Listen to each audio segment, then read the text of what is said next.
Test 1, 2.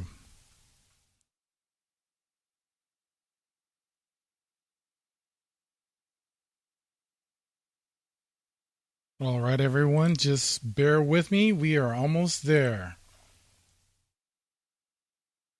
This is great stuff. You can't beat live radio.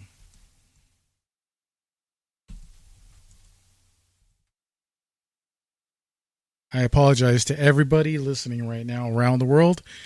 Great. Heard the test. That's right. That was a test. That's all it was. Hey, everyone. Welcome to Spaced Out Radio Saturday nights. I am your host, Dave Cruz, and I apologize for all the devious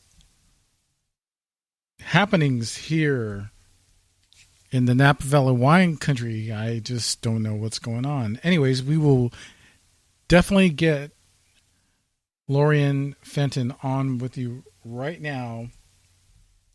If you just give me a moment as we speak, and all will be well. So just give me one moment, and we will be back here shortly, and we'll pick it up. So just give it a minute, and we'll be back here in a second. Don't go away. I will see what we can do here. All right. Well, I'm glad you guys all can hear me. Hey, everyone. Milo, Goddess, Michelle, Steve, the champ.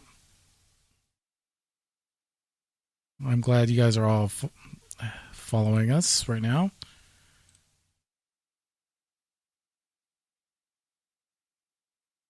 All right, let me get Lorien on the line, and we will start this show any second now.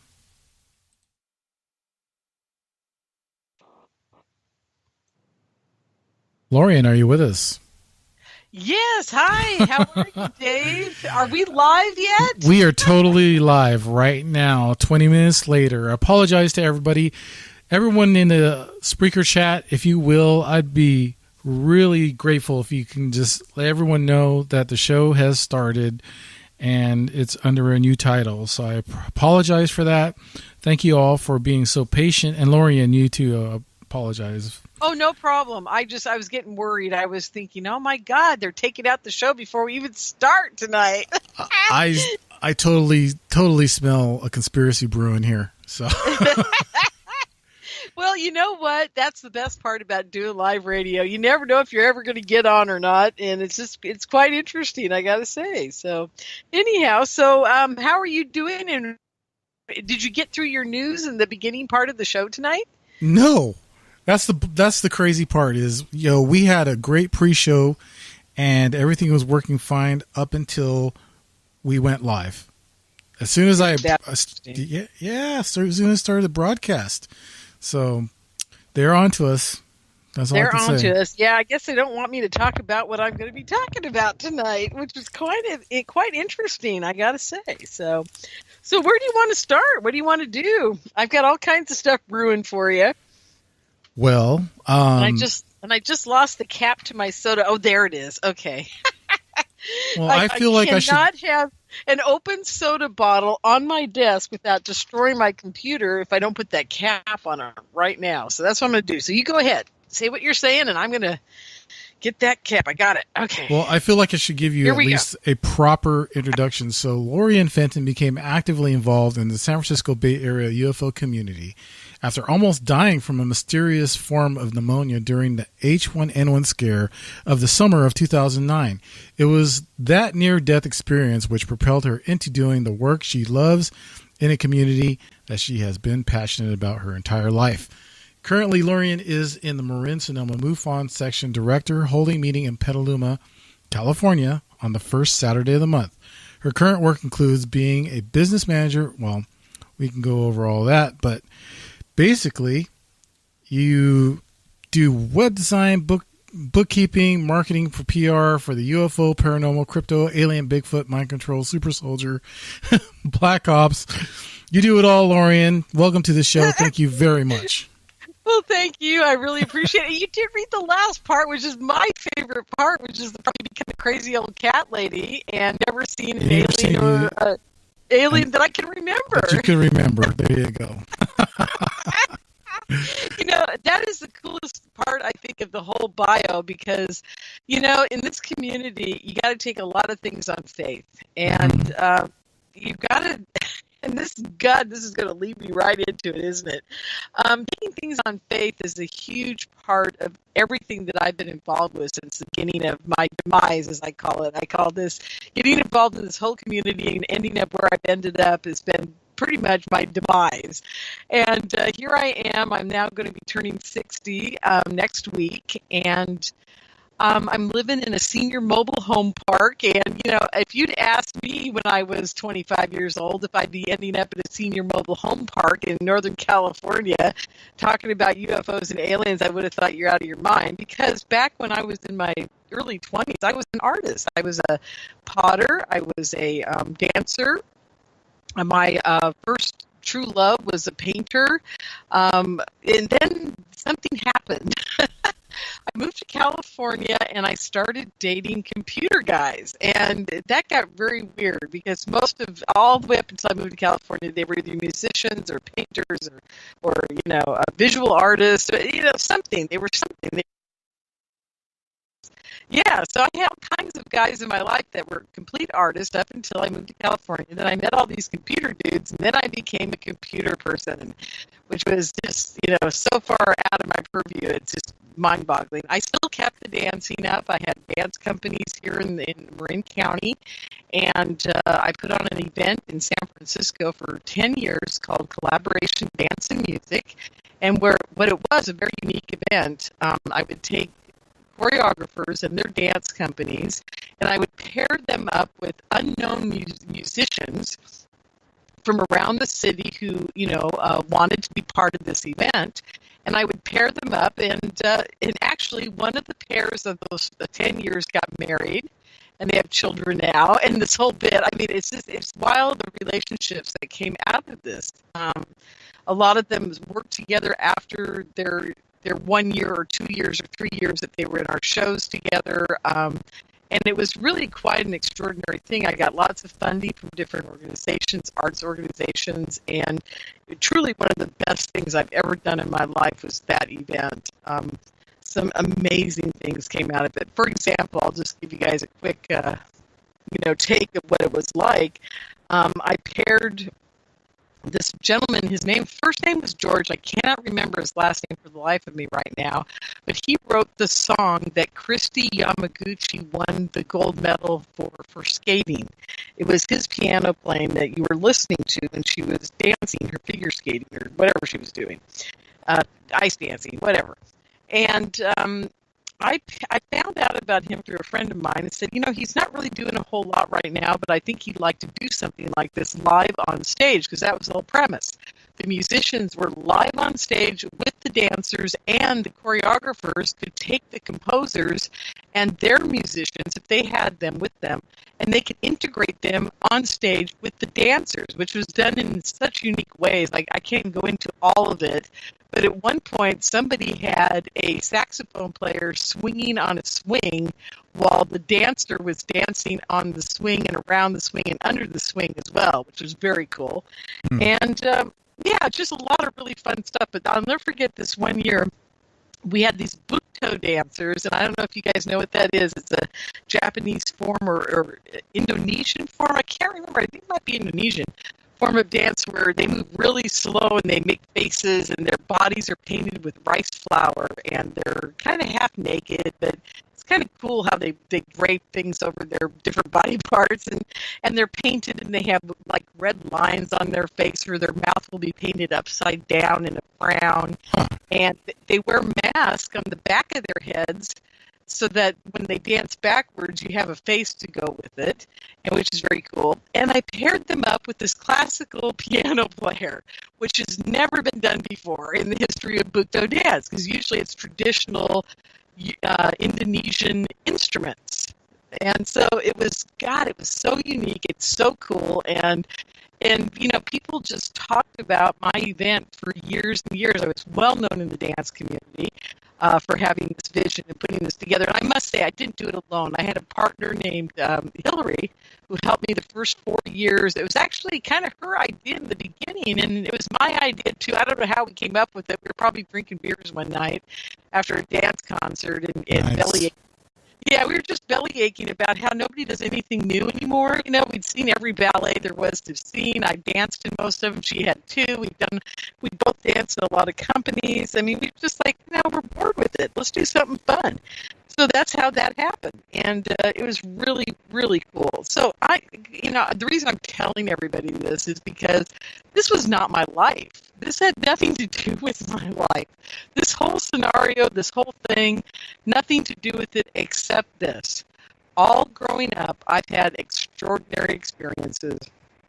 I've always had deja vu. I was a tarot card reader. Both my grandmothers were psychic. I've had an extraordinary life around it, but I never around being psychic or empathic or whatever the heck I am. But it was always kind of a fringe thing. I always had a full-time job. I always had my art on the side. And then at one point, I think I was 26 or 27, I can't remember, I decided to go to the Berkeley Psychic Institute and take classes and kind of reconnect myself up with this whole other side of me that I've been pretty much ignoring for about 5 years. And I did that, and in doing so, I met some more extraordinary people, and we became friends, and they were all psychic. So then I'm hanging around with a bunch of psychics, and so now I'm doing art, hanging with psychics, and having a job, and being married, and doing the regular stuff. So it was just kind of a little fringe thing I would do, and we'd do these little psychic fairs and read people, and it was a lot of fun. We had a good time, but still, again, there was no real aliens, UFOs, mind control. None of this stuff was around back, for me at that time. Then, let's see. Oh, are we going to take breaks at the half hour? Or are we just going to forget the first one? Are you there, Dave? Hello? Oh, no. Am I not on the air? Sorry, the gnomes were getting me. The gnomes. Oh, the kids were harassing you. You had to go to mute. I get it. I totally get it. So anyhow, my question. Yeah, no. My question was: are we taking a break at the bottom of the hour? We're forgetting it because we started late. No, we're going. We're going to keep going. Okay, good. So anyhow, the reason I bring this all up, everyone, is because seriously, if you'd asked me in 2001 when I'm actually a speaker and author, and I'm doing stuff for Salesforce.com, and I'm helping my guy run his computer business, and I'm doing all this stuff, would I even have thought that I'd end up like this? I kind of go, what the heck happened? Because I expected I'd be living.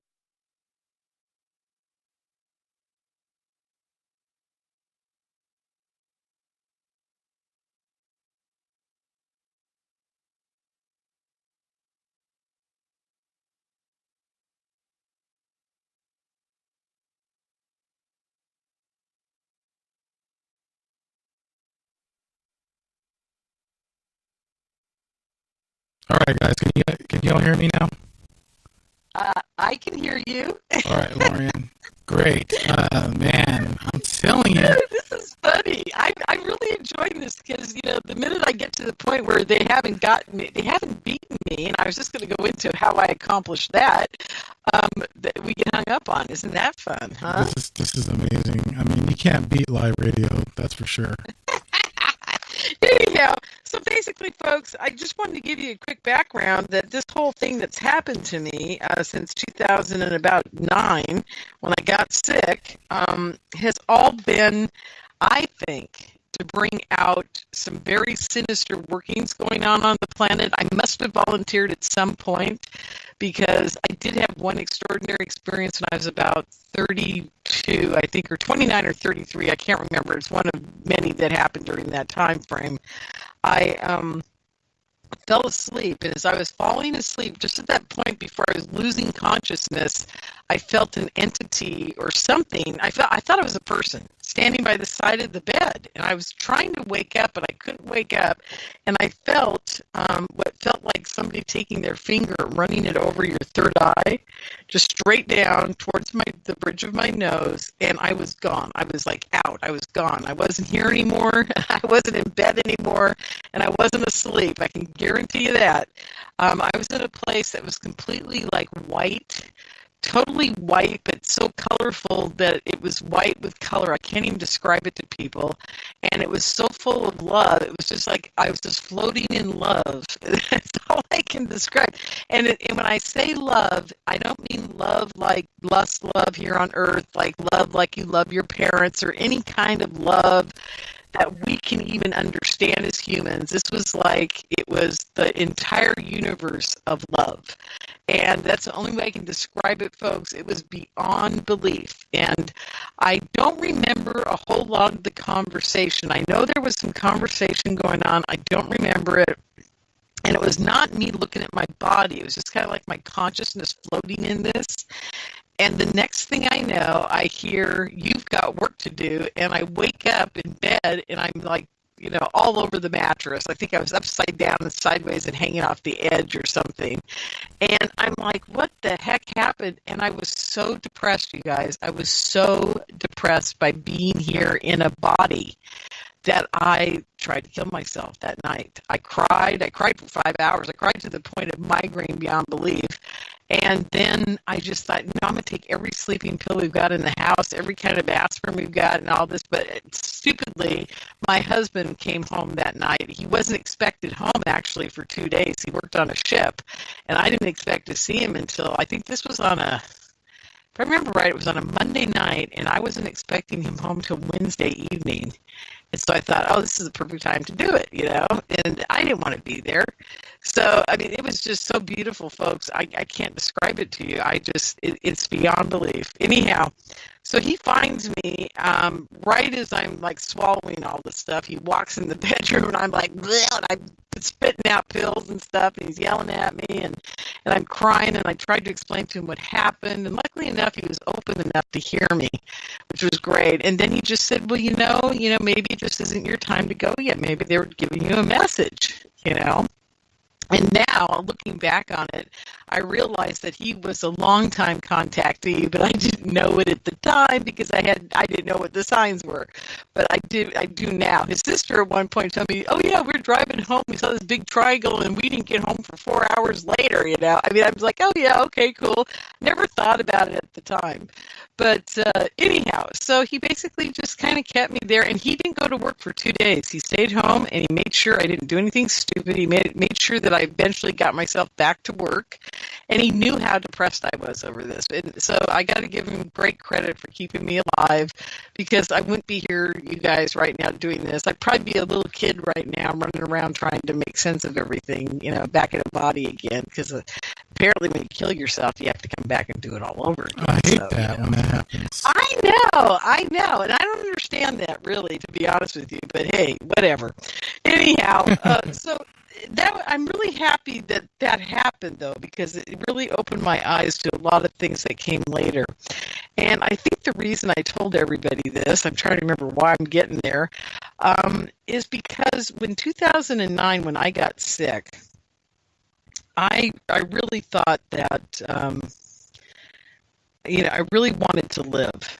I can't explain it, but I knew I wasn't ready to die. And I even laying on the table, the third time I'm in the hospital that week, and then they throw me in the ER and they pour it in my jugular vein down to my heart. It's a 9 or 8 inch thing they stuck down into my heart, and they had 3 prongs off of it, and they put it through my jugular vein, and they sewed it in, and I had 3 bags of antibiotics being pumped into me by all these nurses.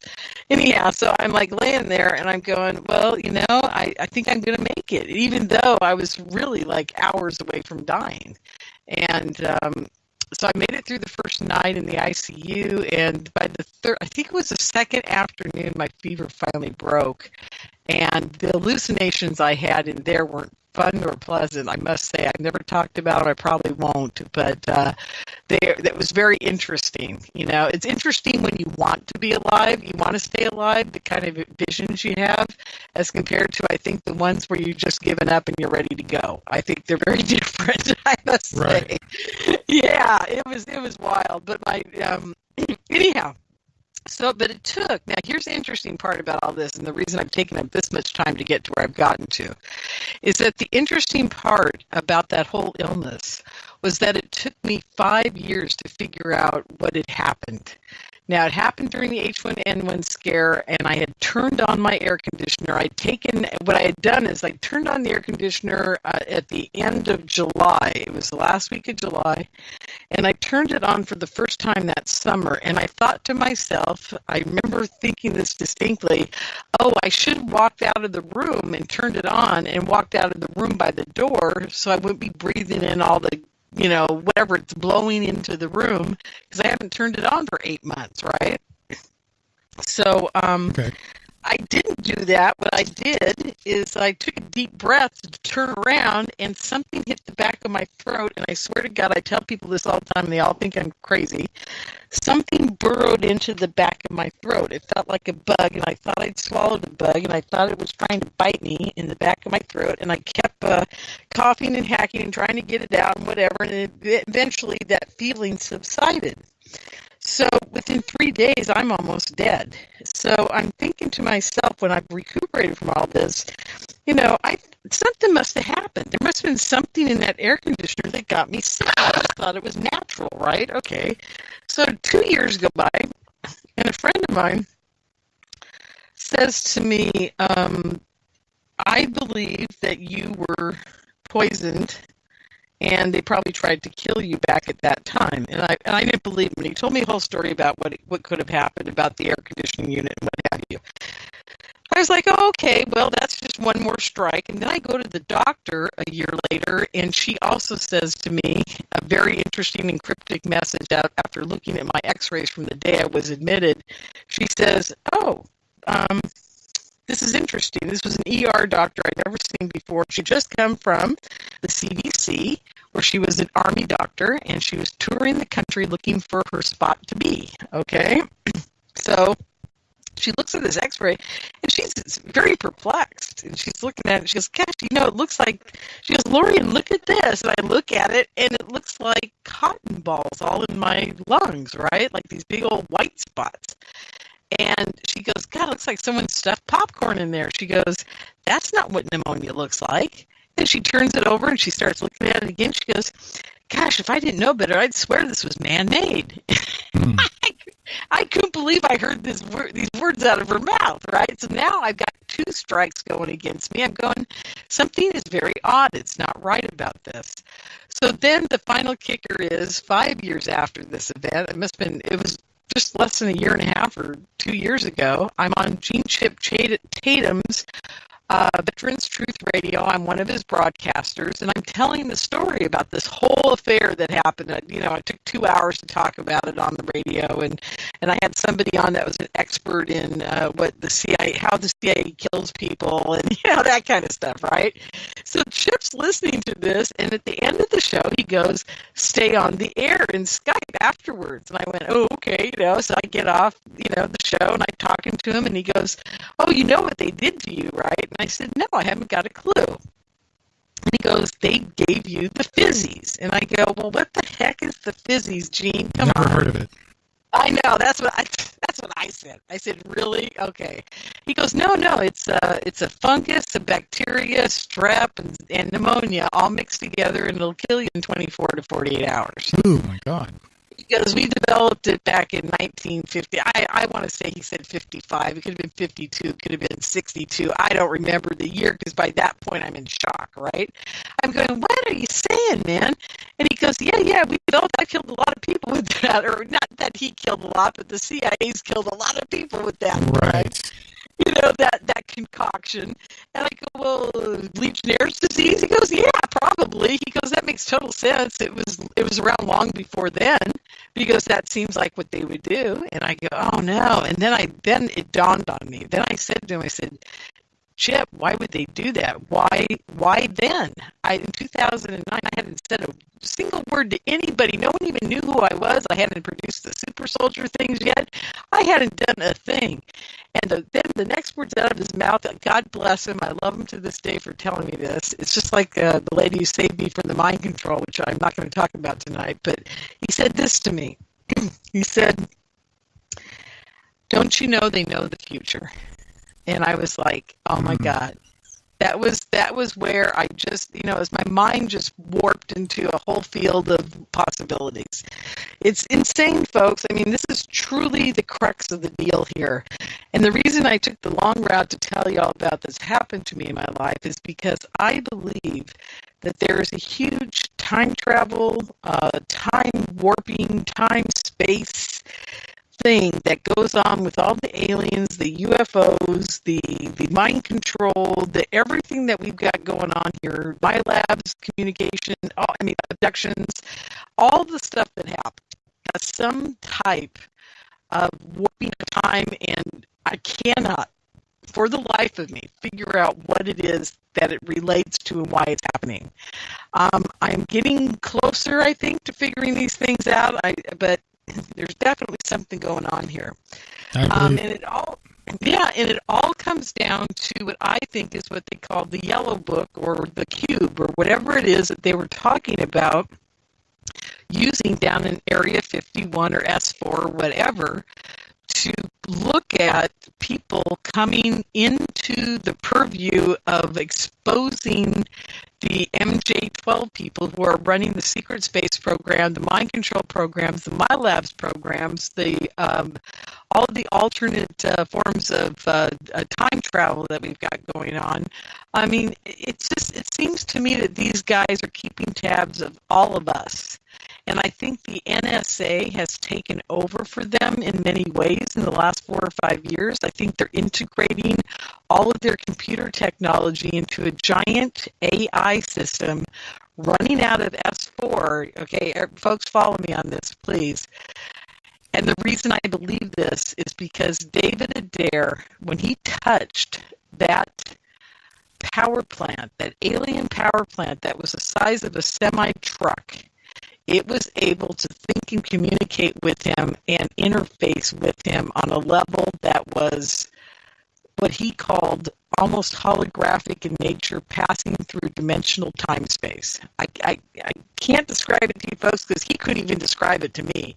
But, excuse me, I think they're hooking up this alien technology with all the data on Facebook, all the data the NSA does, everything we do on the phone, every time we talk on a radio show, every time we go out of our house and start our car and that computer tells them we are, every time we use a credit card, every time we go to the doctor, every time we go to school, every time we have a vaccination, every time we do anything, I think it is put into an organic AI system that is running us on a very complex level through a huge series of mind control being run through the cell towers, the TVs, the what have you. And I know I'm not making any sense, but I hope you guys are following me on this. I think it goes way beyond anything we can imagine. Most people are afraid of the NSA listening on the calls, the FBI, or, whatever. Well, folks, I think it's well beyond that, I think so too. I mean, there's a lot going on. I mean, we know that, back with the MK Ultra and the Super Soldiers, there's a lot of whistleblowers that have kind of gone the way of the dodo, if you want to say, since then. And there seems just to be anything related to anyone talking about what's really going on in the government. They seem to either disappear or their life ends. Well, this is funny. We're talking about that because earlier this evening, and oh, by the way, at 11 o'clock tonight, we're bringing on Melinda Leslie, one of my dearest friends, and we're going to talk a little bit more about the let's see, what do I call it? The MUFON, Corey Good, Andy Bishago, Richard Dolan flap of the last week or so. We're gonna examine that a little bit more later on this evening, right, David? Right, Dave? Really yeah. Yeah, you're really open to let us put our foot in our mouths. Yeah, we'll be glad to do that. Yeah, well, right now someone's not letting us do that for some reason, and I know. And I am totally. I believe I'm really getting messed with right now. It's just amazing that this is happening. This type of scenario that's going on right now, Lorien, has never happened before. Everything was working perfectly fine when we were talking earlier. Remember that, right? It was. Yeah, I mean, earlier today we did a sound check. We did everything. Everything was great. Perfect. I don't see. Yeah, I know what's going on. But anyhow, so I just I want to continue on with my thoughts about this, just to let you guys know there's been a lot of corroboration about this. And what's happening, when I say this, I mean my theory that there is some kind of alien AI system that is truly running this planet on a mind control level that's beyond belief. Let's just leave it at that, okay? Let's call it mind control level beyond belief. And I've been getting more and more corroboration. And one of the things that is fueling my thoughts that this is happening is the whole Corey Good situation within the UFO community. And I'm going to use it as an example because what people don't get is that there are 600 people, I know, at least 600 people over the last 5 or 6 years that have stories that are so much more extraordinary than Corey Good's story that will blow your socks off your feet, will blow your mind to the point where you'll be drooling for 5 days. You guys have no idea the kind of things that I have heard that I cannot tell you about. And the reason I can't tell you is these people are afraid. They are afraid to tell me. They are afraid to come out and put it on radio. I mean, I've been able to convince 4 or 5 of them to use a different name and come on my show, okay? But I've literally, over the last 7 years of really being out there, I meet 100 people a year that their stories are so far beyond Corey Good's about the secret space program, about angels, about Satan, about demons, about the Nephilim, about this, about Martians, about the moon, about blah, blah. I mean, you name it, I've heard it. And I've heard stuff that'll blow your, like I said, blow your socks off your feet, literally. I mean, even Niara Isley, who came out with her story long before, which I will touch upon a little bit into the Corey Good scenario because I hear she is speaking at his conference. No one's ever listened to her story until now. Isn't that interesting? She was basically a targeted individual because she came out with her story. She spoke at 3 of my Super Soldier Mind Control conferences, and she was targeted after that heavily to the point where she was almost homeless again with her dogs. I mean, the story goes on and on. The minute she spoke at my conference, she was targeted. The minute. But she's speaking at Corey Good's conference, and she's not being targeted now. Isn't that interesting? Now, yeah, very interesting. Yeah, very interesting, which brings me to the whole story I want to get into about this. We were at the, and do we have time, and when do we take a break? Actually, we're going to take a break in 4 minutes. 4 minutes. Okay, I'll start what's happening. Here's how it all started for me this last few weeks, folks. I didn't have to go, but I wanted very badly to go to the MUFON Symposium this year because Andy Bishago is a good friend of mine. You guys are all rolling your eyes now. I know that. But it's okay because I'll explain about Andy, too, also later in the show. But I needed to go. There were many reasons I needed to go because I am a MUFON radio talk show host on Wednesday nights over at Inception Radio Network. That was one. Number 2, Jan Harzan and I have had our tete-a-tetes about this whole bringing in the Corey Goods against the Dolans and what have you for weeks now. It's been going on for about 3 or 4 months, and I told them I'd be there because I really want to see what's going to happen and address all these people while I'm there and interview them.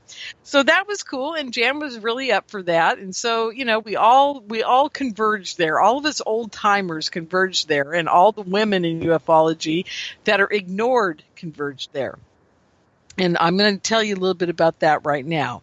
There's a group of us, Misha Johnson, Melinda Leslie, myself, Joanne Richards, Janet Lesson, Sasha Lesson, which is a man, but it's okay. He's included in the group. And Aaron Green. Yeah, he's a man, but he's all right. He's a good guy. Anyhow, yeah, I love him, actually. Anyhow, so we have a whole group of women, basically. This woman named Carol that comes to all the conferences, and another lady, and now Tana, my other friend. And so there's probably like 10 or 15 of us women that all show up all these conferences that are experiencers beyond the pale. I mean, beyond the pale. Like, we've had stuff happening to us that people just go, what? And then they turn around and they walk away because they can't handle it, right? So they're just like, oh, no. So we all show up because we want to see what's going to happen with this whole thing, right? So I'm just trying to remember how it all started for us and getting very bizarre. So we get there, and I start noticing that Corey Good is nowhere to be found. So because we're all looking for him on Friday going, well, we all like to do interviews with them. We all want to talk to them, blah, blah, blah. And just like a regular conference where all the speakers make themselves available to everybody, during the press conference, there's always a press conference at all these. He did show up for it. It was from 2 to 4 p.m. on Friday afternoon. And so immediately after the press conference, my technical director who came with me to the event immediately went up to the guy who was the moderator of the press conference, and because he had said, the last thing he said before everybody's leaving the room is, whoever wants to speak with any of these guys and set up an interview, come see me and I will arrange it. So my guys, yeah. I'm sorry, Lorien. Yeah, we do have to break. So why don't we go ahead and stop here? Okay. I apologize for that. And then, we'll see what's going on with everything that's, all these little gremlins that's happening on the radio waves here. They're getting into the mix, man. I don't know what's going on, but it's live radio, so you got to love it. You don't have to, I guess, but yeah, well, we'll tolerate it. How's that sound? Absolutely. All right. So why don't we go ahead and again, we'll stop here. We'll break, and when we come back, we'll talk some more.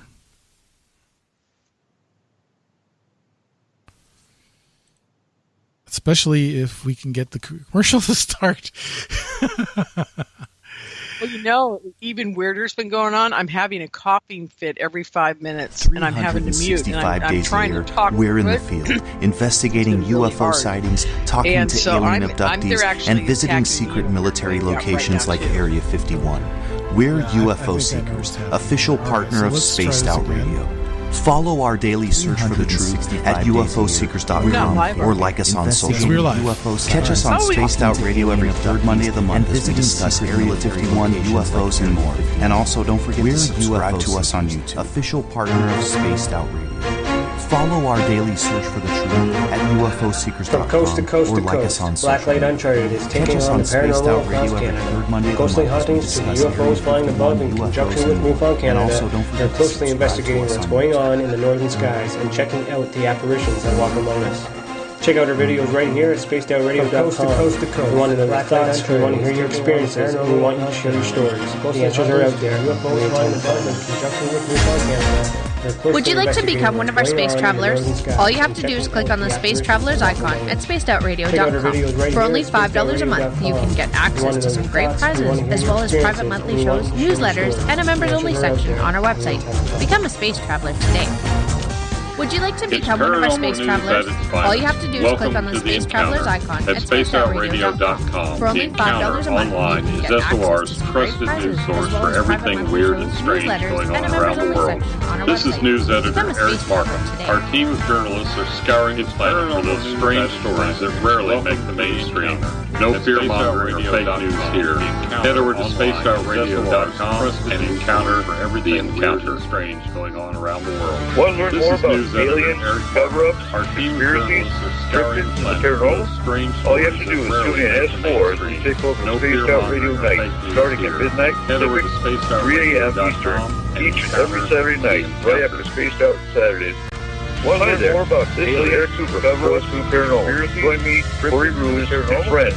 All you have to do is tune in at 4 night. It's fun, entertaining, and midnight starts at night. 3 a.m. to Spaced Out Radio every Saturday night, right after Spaced Out Saturdays. Hi there, this is Eric Cooper from Forest Blue Paranormal. Join me, Corey Ruiz. Hey, this is Canadian Paranormal Investigator Mike Moore. The third Wednesday of every month, I'll be teaming up with Dave Scott to bring you Ghosts of the Great White North. Each month, we will bring on guests from across Canada to discuss their ghostly encounters. Canada is a paranormal hotbed with stories you've never heard, so we're going to bring them to you. So get comfy in your Chesterfield, grab a donut, and join us, to bring you Ghosts of the Great White North. Each month, we will bring on guests from across Canada. Are you an experiencer? Have you had run-ins with strange creatures you can't explain? ETs, Dogman, Bigfoot, werewolves? They're enough to scare the daylights out of anyone. Hi there, I'm Butch Witkowski from the Report Cup. And on the last Monday of every month, you can listen to me and the host, Dave Scott, talk about the weird and experiencer being reported on Spaced Out Radio. Creatures you can't explain. I'm going to bring my investigation and sources. Werewolves, you bring your experiences, the daylights out of it. We'll figure out the rest together. I'm Butch Strange Days on Spaced Out Radio. Come to the last Monday of SpacedOutRadio.com. You can listen to me and the host, Dave Have you had an experience you can't explain? Had a run-in with ghosts, maybe Bigfoot, or seen lights in the sky? Hi, I'm Mike Schmidt from the SOR Sightlines. I'm here to investigate your sighting. Head to spacedoutradio.com and fill out a report on the Sightlines. All your information is 100% confidential, and I will help you figure out what need to be seen. File your report, and let's find out the answers from the SOR Sightlines. I'm here to investigate Psychic Sundays, spiritual communication, ET contact, Sasquatch in your backyard. We will have it all on Cosmic Passport with me, Elizabeth Anglin. Each Sunday, starting at 9 p.m. Pacific, midnight Eastern, at spacedoutradio.com, I will take you on a journey of enlightenment. The goal is learning from the soul on out. We'd love it if we will have our experience. Cosmic Passport, me, or Sunday at spacedoutradio.com. Each Sunday, starting at 9 p.m. Pacific, midnight Eastern. Are you interested in advertising on Spaced Out Radio? Head to our website at spacedoutradio.com and click on our advertising tab. There, you will find an assortment of ways you can get your product out there with us. From radio commercials to banners and social media. On Spaced Out Radio, you like our hosts to endorse? We can do that too. Visit spacedoutradio.com for more details. There, you will find from British Columbia to Northern California, Pacific Northwest has Cascadia covered. Check out our feature videos at spacedoutradio.com, where I, Vincent Zunza, and my super sleuth partner Alexandra Sullivan track down the weird and strange stories from around the Pacific Northwest. British Columbia to Northern Hell's Hole, and everything in between. This is what makes life exciting. So why report the normal when we can report the Pacific North weird right here at spacedoutradio.com. Weird and strange stories. Don't have time to listen to Spaced Out Radio Live? Wherever you are, the car, the office, the shower, or even if you're traveling, we're right here for you. Each Spaced Out Radio show can be found on iTunes, TuneIn, and on our YouTube channel, Spaced Out Radio Show. It's the perfect way for you to catch up on our shows. For more information, just head over to our website, spacedoutradio.com, and tune in to us today. Looking for nighttime adventure? Old school radio that delves into everything out of the norm? Then check us out at Spaced Out Radio. This is Dave Scott. Every Monday through Friday, starting at 9 p.m. Pacific, midnight Eastern, we're going to take you on a wild ride ranging from conspiracies to true crime and every ghost, alien, and Sasquatch story in between. We're always live and we're always interactive with you. So join us at spacedoutradio.com, where together we own the night.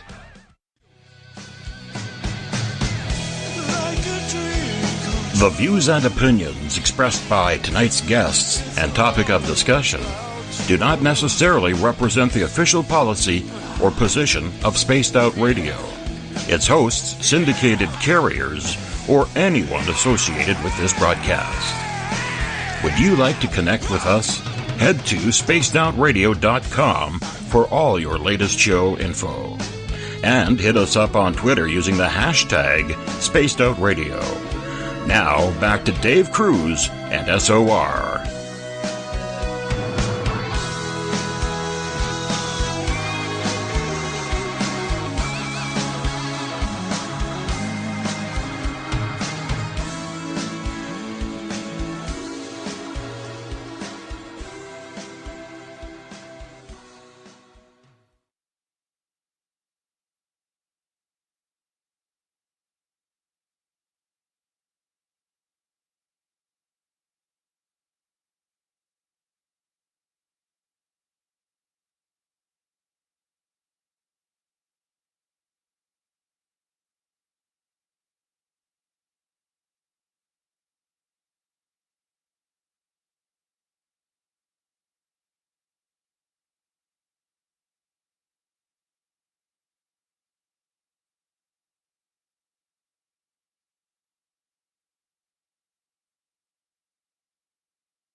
All right, I'm back, and I apologize for everything that's going on tonight.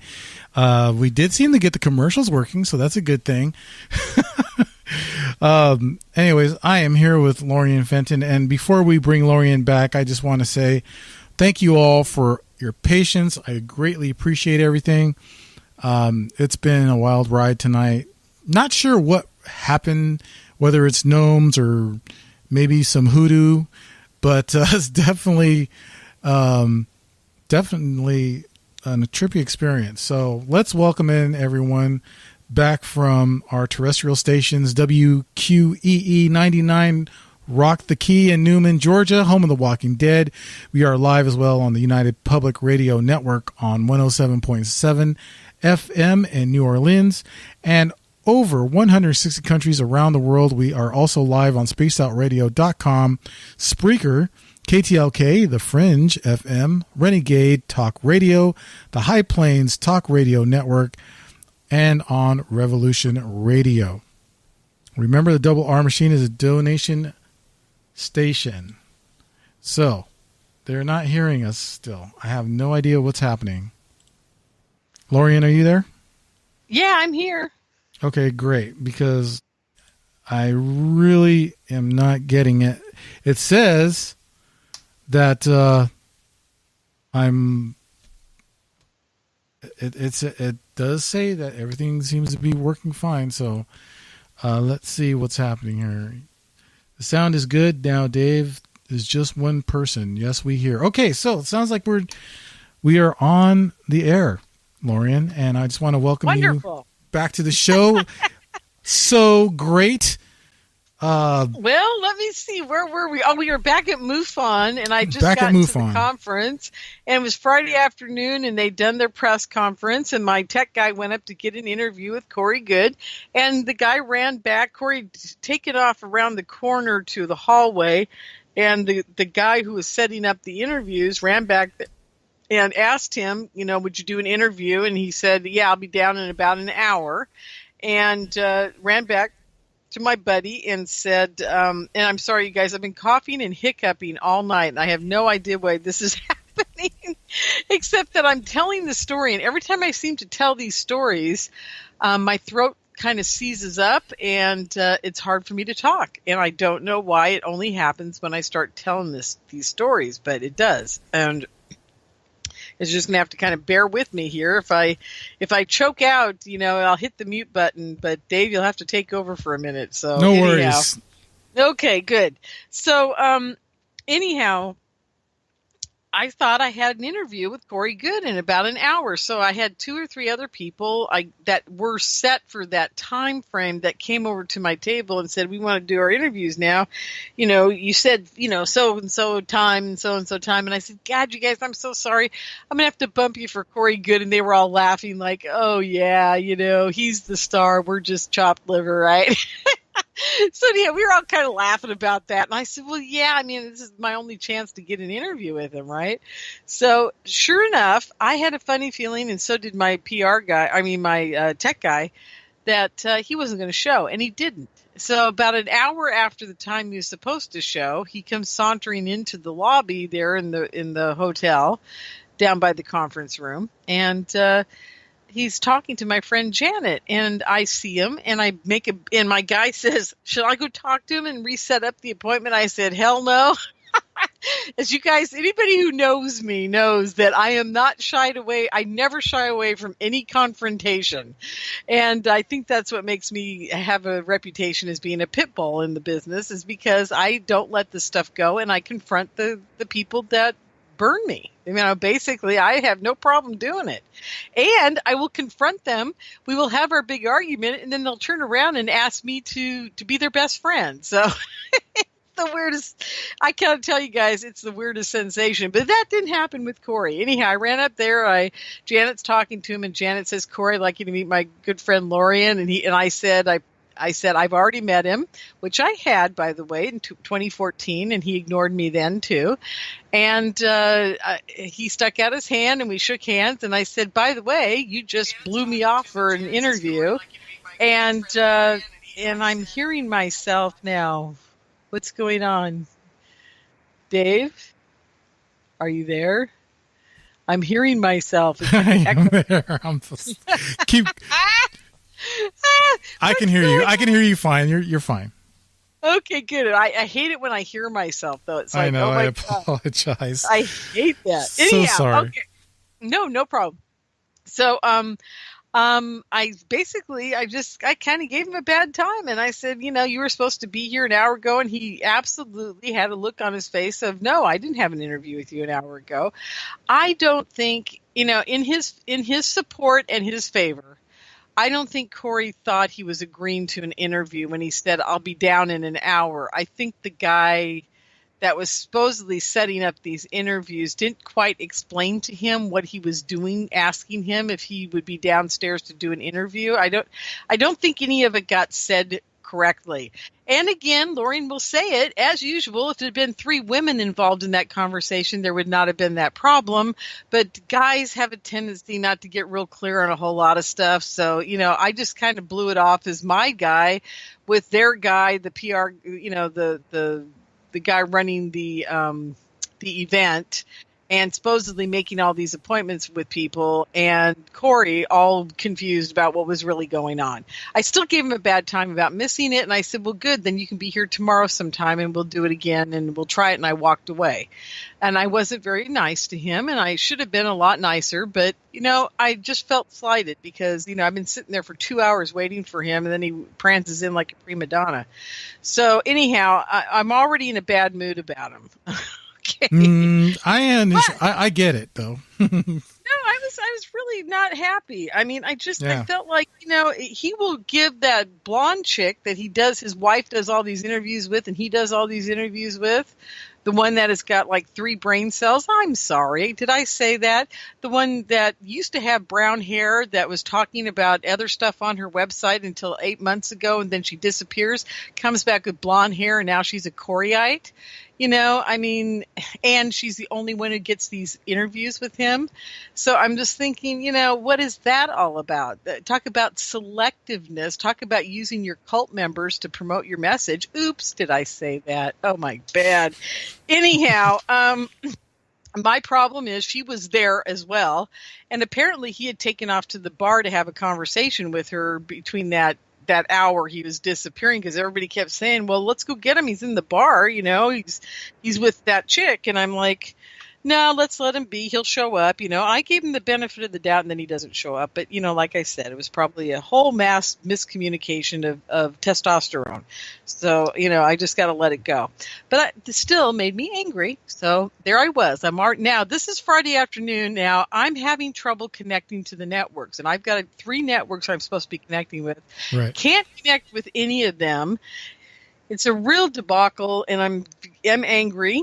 And then I've got him doing this, and then I've got everybody coming up to me and saying, are you going to confront Corey Good about his message? And I'm like, no, I'm not. I'm just going to wait it out. I'm going to listen to the whole weekend and make a decision afterwards.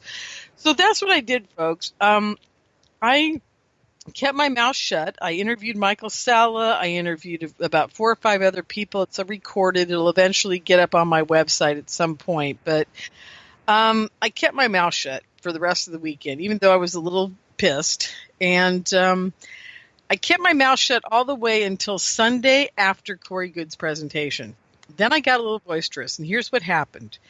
I wasn't all the girls and the few guys that I hang out with, I called okay, you guys are going to love this. It's the first time this has been out on air, but everybody at the conference knows about it. We now have a name for ourselves. We're called the Rack Pack. Nice. Yeah, just, we were going to be the Rat Pack for a long time, but everybody's like, hey, we got 2 gals in front of our chest. We might as well use that. We'll be the Rat Pack. So that's what we are. If you ever go to the MUFON event, not MUFON, just any UFO conference and say, where's the Rack Pack? Everybody will know who you're talking about. And it's a whole group of women. There's probably like 10, 15 of us. We all hang out together. We're all extraordinary women. And many of us are speakers at the events and stuff. And if you guys want to come and join us, feel free to. We have a great time at these conferences, by the way. I mean, they are stories to tell your grandkids for years and years after, trust me. And Dave knows. He's been to one of my conferences. I love the way the Men in Black came at the conference. My God. Saturday night? I think it was Saturday night, right? No, it was like the whole weekend. The whole weekend. The Prime Minister was in town, so we had the Secret Service there. Secret Service. Oh, God. Anyhow, that's another whole story for another day. Only at my conferences does stuff stuff like that happen. Deb loved it, by the way. Deb loved it.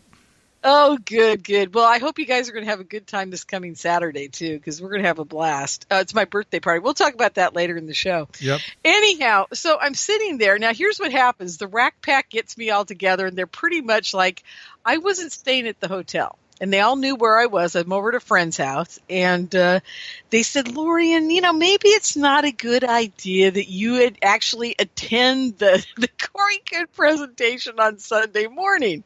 And I'm like, why not? I'm already just, seething. There's smoke coming out of my ears. I'm already having a bad weekend. And a lot of other things happened, and I wasn't in a good mood. And they're like, well, you might just, we're afraid that you're going to run down the aisle, knocking people over, kicking cameras down, grab the microphone out of his hand, and you're going to start screaming about start naming off all of the people that he stole all of his stories from. And I said, well, yeah, I probably would do that, And so they're just very, they're gently. This is Saturday night at dinner. They're all gently like, maybe you just want to sleep in, take your time, watch it on your cell phone. I'm like, maybe that is a good idea. And thank God they did. All I got to say, folks, is thank God they did. They talked me into staying at the house and watching it on live stream. By the time I got to the end of it and I'm ready to leave the place, I'm fuming, man. I was driving 100 miles an hour to the hotel. I was fuming. I swear to God, folks. And the part for me, and if you ever get to watch it, please do watch his presentation. And I'm gonna put a caveat in here for the whole rest of the show tonight. I do not dislike Corey Good. I actually like the guy. What I don't like is the fact that he is probably a contactee. And my guess is he is probably a very controlled contactee. His stories are somewhat extraordinary. They're not that extraordinary.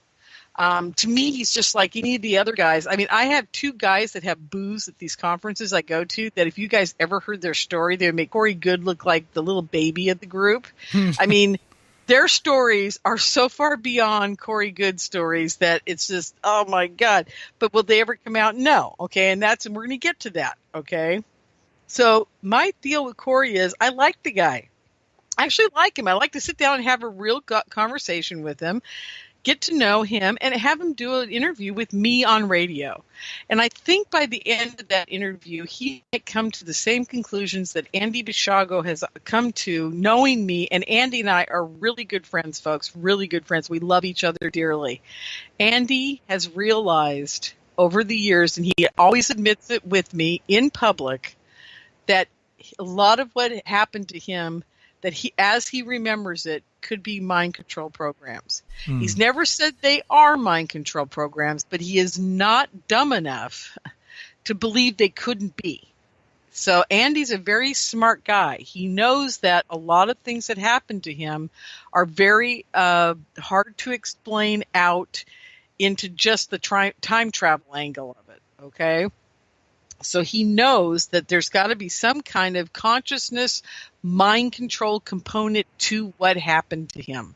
And he gets it, and he has never denied that it couldn't be something else, but he's always stuck to his story that that's what it was because that's what they told him was happening, and he believes it. And I get that, but he's not stupid either. The guy's smart. He said, it could be some form of mind control that was so far beyond what I could comprehend as a child or a young adult that I don't know. But at least he's smart enough to say that. And what I believe is that Corey Good is a serious mind control victim, and I believe he's part of a much bigger problem that we've got going on that I'm going to get into before the 11 o'clock hour. And so I'm going to continue on with what I had to say about that event, the MUFON Symposium. Yeah, there please. I am. I'm streaming down the freeway. I get there. I'm finally calm enough to talk to everybody. And the first person I see is Melinda Leslie. And she is fuming mad, too. She goes, thank God you weren't here, but it took 3 people almost to hold me down. And I said, really? She goes, no. But she goes, I was in the back of the room. And she goes, I was so close to getting up there myself. She goes, Lorien, you were right. Okay, now this is where because everybody has a different opinion about Corey, and I get that. And I love that everybody has it. A lot of people in my group, they love him. A lot of people don't like him, whatever. I don't care. But Melinda was always on the fence. As a matter of fact, if it wasn't for Melinda Leslie, I would never have come to the conclusions I did about Corey Goode. And here's a little side story for you guys. She was up at filming an episode for Gaia TV, and Corey was at the same hotel she was at, and so was David Wilcock and the gang, and she ended up at lunch with Corey. And she called me when she got back from Denver and said, oh, God, I was snowed in. And, she's telling me the whole story. She got stuck there for 3 extra days, blah, blah, blah. Anyhow, she gets to the point where she says, oh, yeah, and I got to have lunch with Corey Goode. And I said, oh, how'd it go? Because this is before I'd even really made a decision about Corey at all. And I kind of liked the guy. So she's telling me stuff. And then she says to me, and I'll never forget this, and I told her this at the conference. So this is very important, guys. Remember this. She said, yeah, he told me all about how he met David and what happened. And he goes, and her question to him was, well, why David Wilcock? And he said to her, quote unquote, he was the only one who would pay any attention to me, end quote. And my red flags in that moment started just popping up. It was like, the gopher hole game where the little heads pop up. Well, they were all going. I was like, oh no. Because folks, I've been dealing with super soldiers since 2011. And I'm telling you, when I hear the words, when are you going to make me famous? What are you going to do for me? How can we make money off of this? What can I do? Will you be my manager? Will you pay attention to me? Will you help me? That kind of thing. I slam down the phone. I politely say goodbye and I'm gone. And that's the end of it. Because if that's what their trip is, then they're not the real deal. And that means the mind control is taken over. They're being used to infiltrate. There's problems. I'm not saying it's every last one of them like that, but I'm saying it's a majority. It's like 99%, folks. I'm telling you. I know. I've been there. I've done it. I know the signs. And the minute she said that, man, everything went off in my head. I was like, oh, my God, this is going to get ugly. Before it gets better, I just had that dreaded feeling this is going to get really ugly. And I said to her, is that exactly what he said? She goes, yep. So, okay, fast forward all the way back up to the MUFON conference. And she goes, you were right. You were right when you said blah, blah, blah. And I said, well, how do you know? She goes, because now I'm smelling a huge rat. Nobody else ever gets on stage and uses the stories of all of our friends from the past and says, and there is a story about this, and there's a story about that, and there's a story about this, and a story about that. He did not once say, this is my story. He did not once say, this is he always said, and it's been said, or it's been told, or it's been, a story has circulated, or, something to that effect, not giving the person whose story it is credit, which if he had done that, I wouldn't have been nearly as upset. If he had said, yes, and here's a swastika building that Niara Isley said she went to when she was on the moon at blah, blah, blah, because I'm standing there watching this presentation on my cell phone, getting ready for the conference, and I'm like, that's Niara's story. And then he pulls out this other one, like, oh, that's Randy Kramer's story. And I'm like, he pulls out another one, oh my God, that's so-and-so story. I'm like watching every 3 minutes, it's somebody else's story. And he could have just said, hey, and so-and-so said this happened, and so-and-so said that happened. Hey, I would have given him much better kudos for having done that. Or gotten up there and said, this is my story, and this is what happened to me. That would have been great. If he'd done that, he probably would have turned a lot of people in his favor, because then we would have had a story to go with, and he could have reiterated it for all of us, because none of us, MUFON people, none of us that have time in our lives have ever sat down and listened to the whole Corey Goode scenario, right?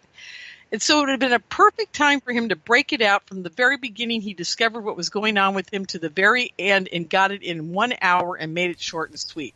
That would have changed a lot of people's minds about him. But no, he just had to get up there and steal everybody else's stuff. which made me insane, absolutely nuts. Me, Melinda, about 5 other people were shaking their heads, walking out of the room going, oh my God, I can't believe he just did that. It was horrific what he did. He basically bastardized everybody else's stuff.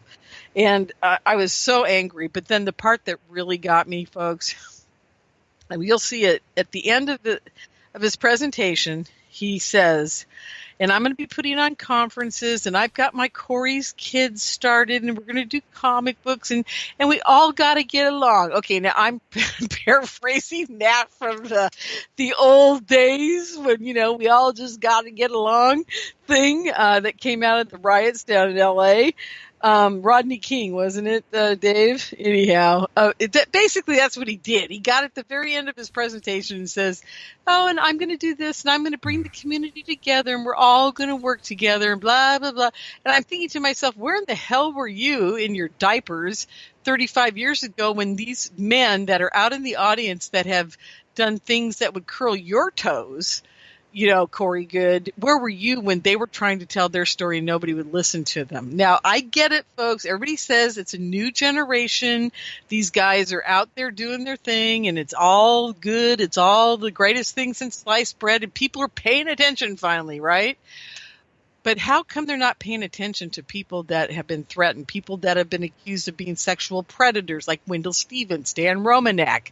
I mean, the list goes on and on. The people who have real evidence, they are not with us anymore. Most of them are dead, or they are locked in their house with dying spouses or what have you, and they're threatened on a daily basis, or they're targeted individuals, or they're super soldiers that are murdered.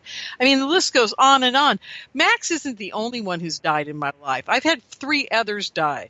And I haven't talked about that. I haven't gone into a lot of detail. I will at my upcoming final mind control conference in June of 2018. We finally figured out when we're going to do it. Now I just got to get everybody to show up. But anyhow, I'm telling you, folks, this whole thing smells like a giant dead rat. And I'll tell you why. When you get a guy like Corey Good up on the stage and he's spouting off stuff that everybody else is saying, and we all got to get along, and love is this and love is that and blah, blah, blah, it is truly some sort of it's creating a divide between the elder people in the community and the younger people. That's the first thing it's doing. And it's a big psyop. And when I say psyop, what I mean it's controlled. It's controlled to do exactly what it did.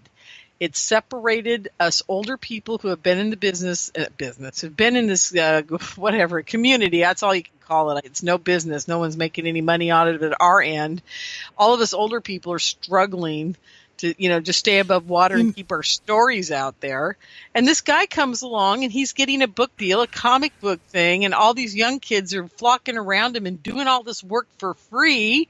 Nobody did work for Stan Romanek for free. You guys, it is a psyop. It was developed to polarize the community. Okay. And then I got to say one more thing, Dave, because now I'm getting hot. Okay. All right. Okay. One more thing. And one more thing. I think that, and there is a television network that has his TV show on it. Oh, and I was going to go there. You were good for you. I was going to go there, but I'll let you finish. Yeah, they are the crux of the problem. I think that they have seen into the future, and that's why I brought it up earlier, folks. They know into the future what is happening with our youth. They are being mind controlled, taken over by television, TV, YouTube. Do you know how many people a day come to me and say, I saw it on YouTube. It's got to be real.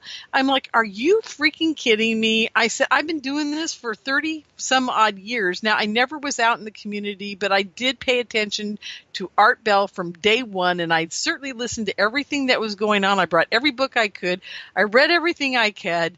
I did everything I could around it. It wasn't my life, though. But I tell you this, I'm so glad I did, because I have a memory like a steel trap when it comes to the people that were real, that weren't, that were hypothesizing, that were conjecturing, and the contactees, okay? So I know what happened, and these people think things have happened that haven't. People think things were true that aren't true. There's all kinds of stuff going on, and it's all because of YouTube, Facebook, everybody being able to think they're important enough to have an opinion. Oh, God, I'm so angry right now. I can't even breathe. Okay.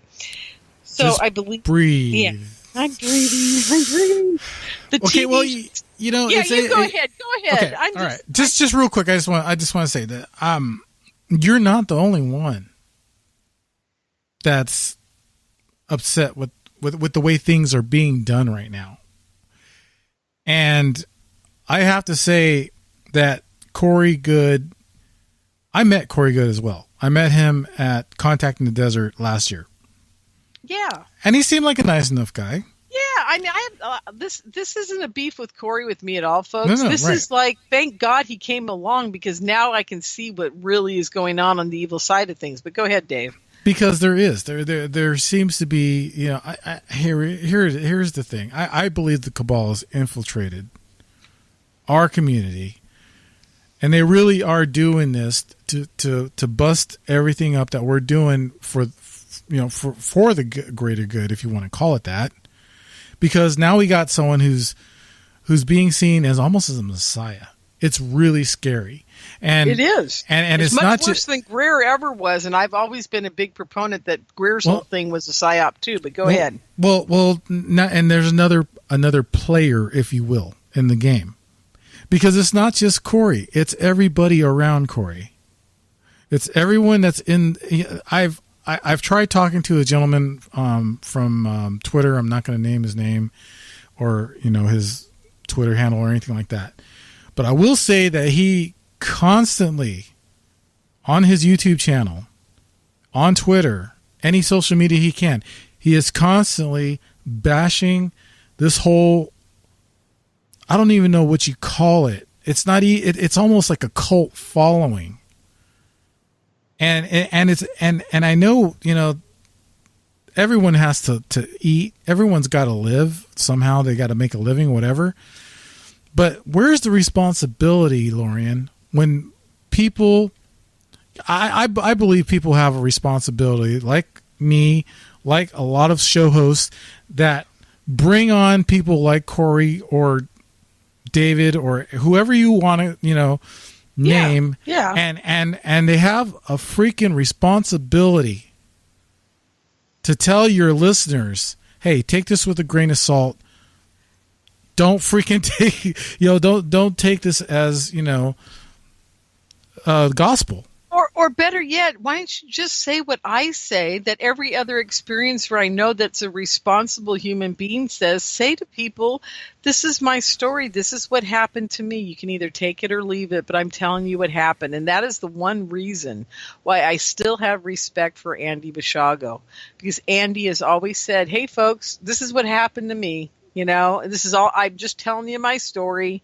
If you want to believe it, fine. If you don't, that's fine too. But I do now he does have 6 or 7 other corroborating witnesses. All of them I know personally, except for Stillings. Stillings is the one I haven't met personally, but I've met him online and emailed. But, the bottom line is you're absolutely right, Dave, because the thing is, people have got to wake up. They've just got to realize that if someone's sitting there saying, oh, this is the way it is, the Blue Avian's this, or I did that, and they're saying this is what happened, and they're not prefacing it with, hey, this is my experience, I'm a contactee, and this is what happened. And that's what everybody has been saying all along up until Corey Good.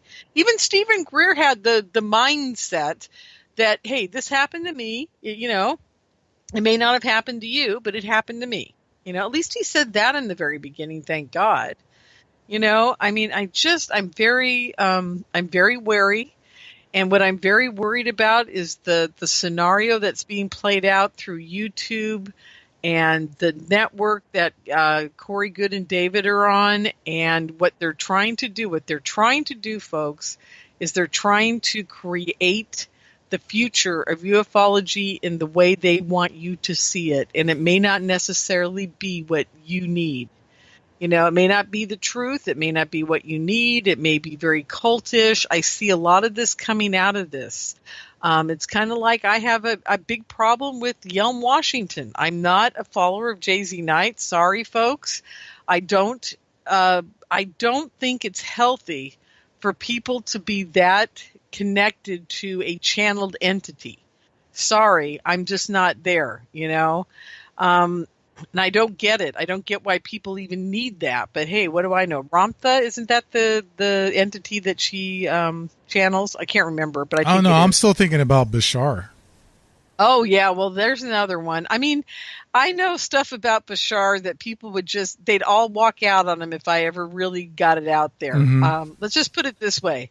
He used to hang out with a good friend of mine back in the day, a long time ago, contemplating how he was going to be able to hoodwink people. So, okay, folks, wow. If you can't even, yeah. So, hey, nothing against the guy. And maybe he does channel. I don't know. But, the bottom line was he was broke and he needed money. So, here you go. That's where it seems to be going. Okay, Lorien, we got to get to a couple of questions. They are coming in. So. Oh, they are coming in. God. They're coming in now.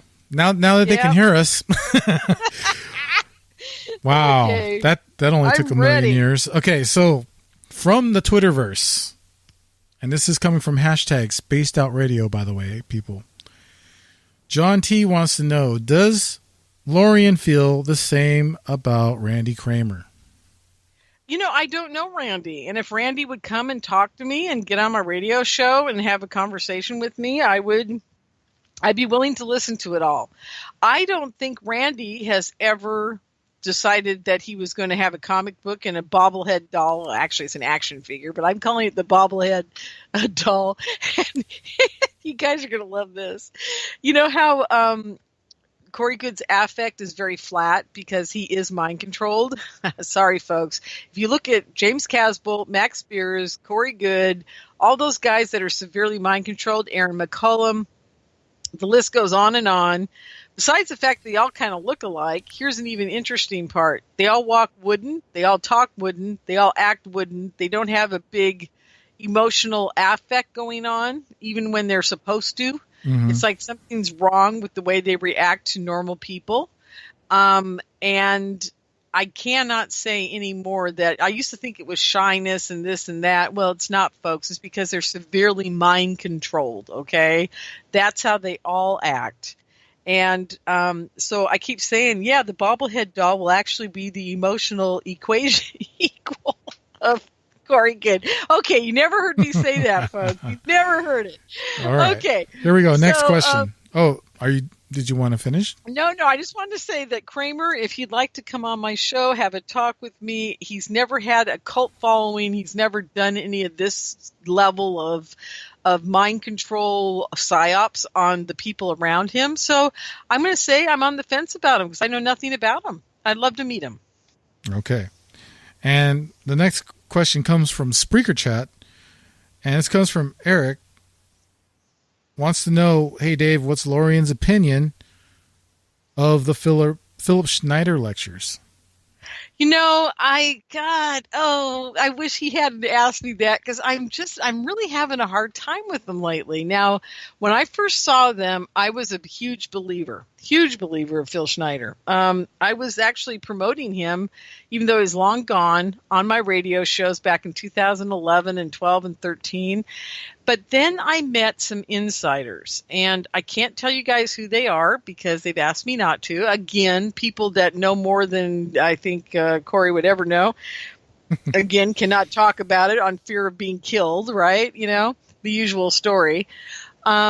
These guys have basically said that 3/4 of what he said was made up, and only about 1/4 of it was true.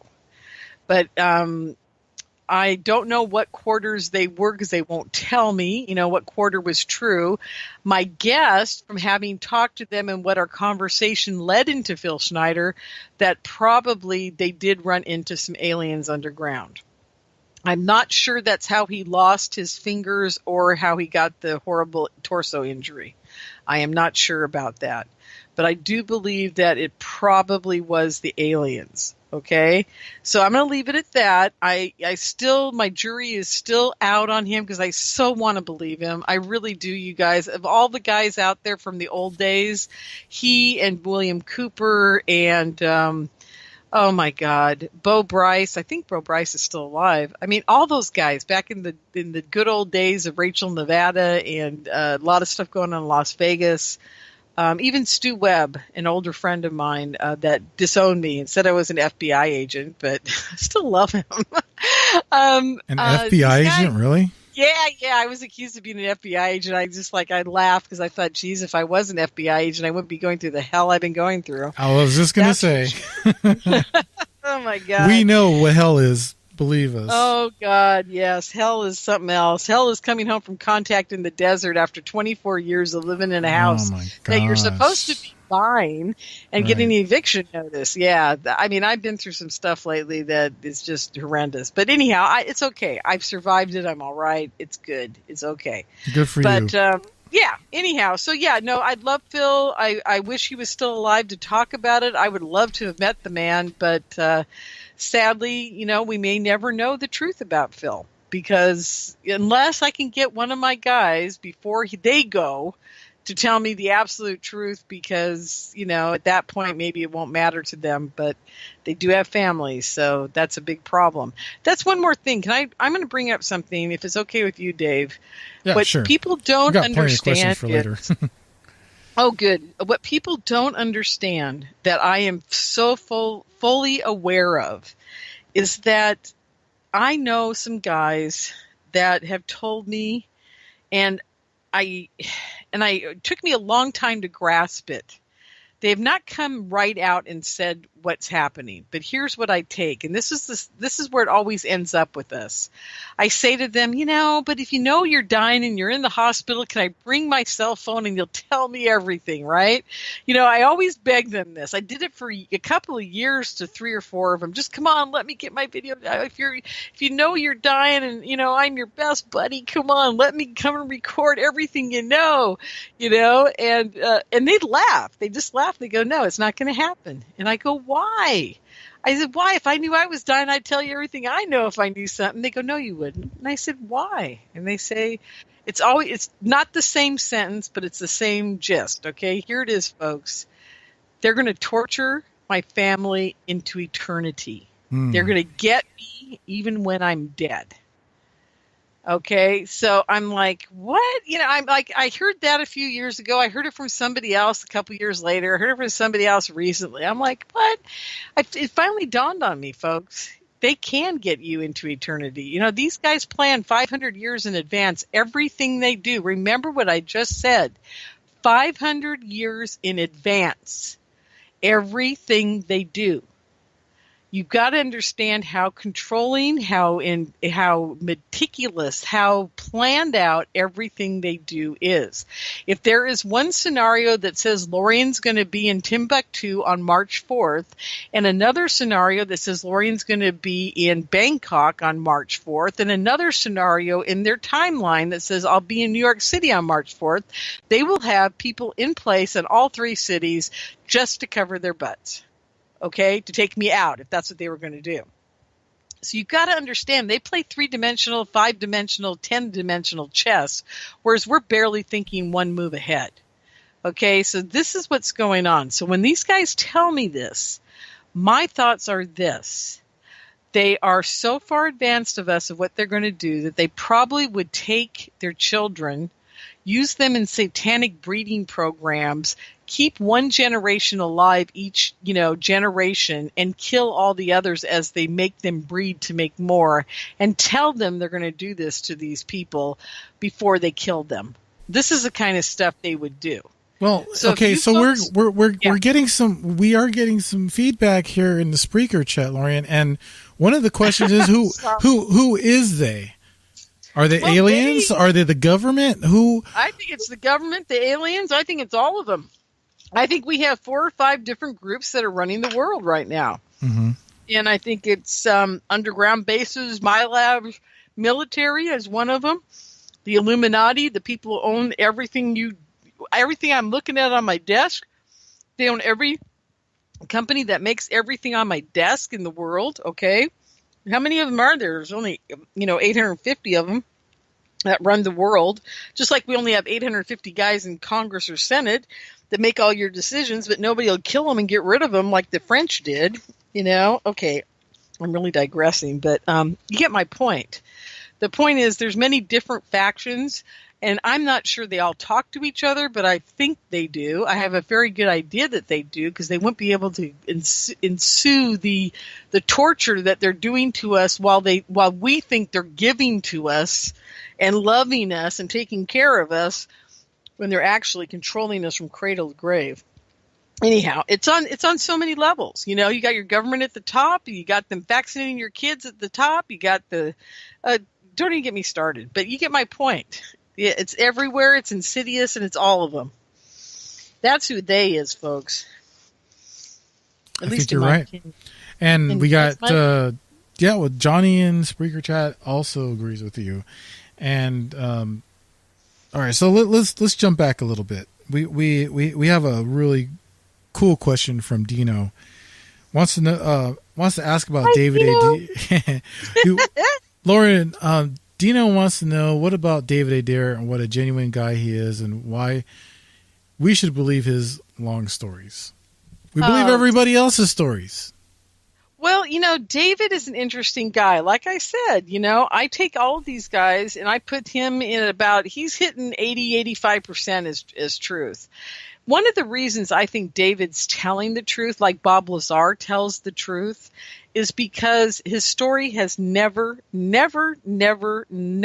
changed. Not one detail, not one thing of it, not a single thing. Now, people say to me, but Lorien, his IQ's off the chart. So's Bob Lazar. So's yours, for that matter.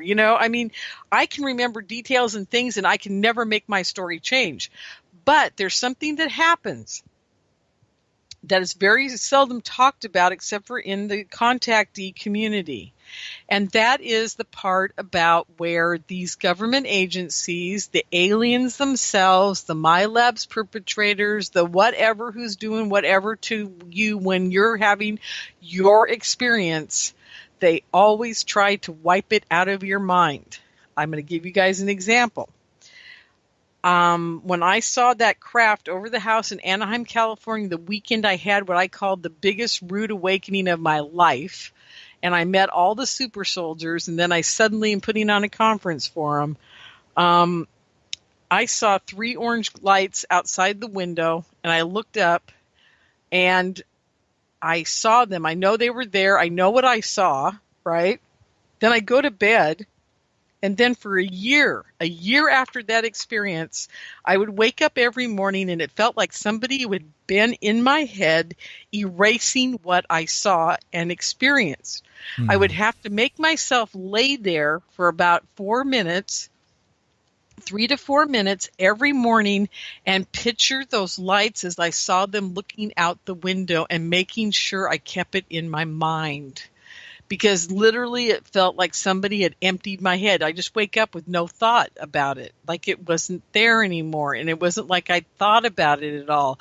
And I realized they were erasing my memory. So now you add this to a guy who's taken out to S4 and worked on a machine. That's Bob Lazar. You take David Adair out there, and the same thing happens to him. Plus, what we need to remember is David Adair has probably been a lifetime contactee, and along with Lynn Buchanan, some heavy-duty remote viewers are all lifetime contactees. And what happens with these people is there's always somebody trying to erase their memory of what's happened to them. And one of the best ways to tell these guys are not fibbing or lying or exaggerating their stories is they've stayed the same forever. And that is because they have had to do the same thing I have to do, folks, and the same thing that Andy Bishago has to do, and the same thing that everybody who's had some major experiences happen in their life. They've got to wake up every day and they've got to keep remembering it, how it happened, because I can guarantee you they're trying to erase their mind on everything that's happened to them. Now, one of the reasons David Adair's being allowed to speak about his stuff is because he doesn't go into too much detail, and he only speaks to the people in the UFO community, and he's pretty much a good little soldier, I must say. There's a lot more things David knows that I think he knows. I don't know this for a fact. I think he knows a lot more than he's talking about. I think Bob Lazar knew a lot more than he's talking about. I know that I've got 3 friends I was telling you about earlier that know a lot more than they're talking about. And when I know that I know this, because 3 of them have admitted it to me, I don't even touch that with David. When I call David on the phone, I ask him what he wants to do for Thanksgiving dinner. That's what I call David about. Because the bottom line is, folks, these guys can never tell you what they all know. They can't. That's why I know their stories are true. That's why I believe it down to my toenails, because I know what they've done to me. And if they're doing just if they're doing 1/10 of what they're doing to these guys are major players, I mean, oh my God. Now, why aren't they doing that to Corey Good? Or somebody else, So there you go. Okay, what was the original question? This isn't about David. David's wonderful. I love him, and he's one of my closest buddies on the planet. He's an extraordinary man. Did you guys know that David Adair was a vet, that he was a POW also? I mean, we're talking an extraordinary guy, really extraordinary guy. So anyhow. Yeah, I got to talk to him for a little bit. He is really cool. We've got about 6 minutes before the break. So I want to give you one more question from the Spreaker chat. And this comes from Eric. How many races does Lorien think are here now? And I'm assuming that's races of ET. Oh, ET? Oh, God. Probably 100. I don't know. I mean, let's put it this way.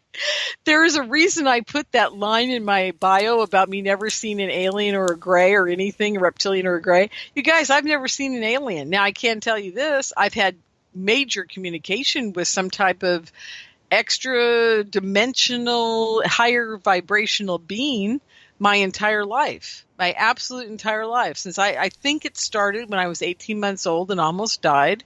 And my grandmother, my mom says I got the story wrong, but I'm not sure what the story is. All I can remember is that my grandmother told me she saw an angel over my crib when I was in the hospital, and she knew I was going to be okay.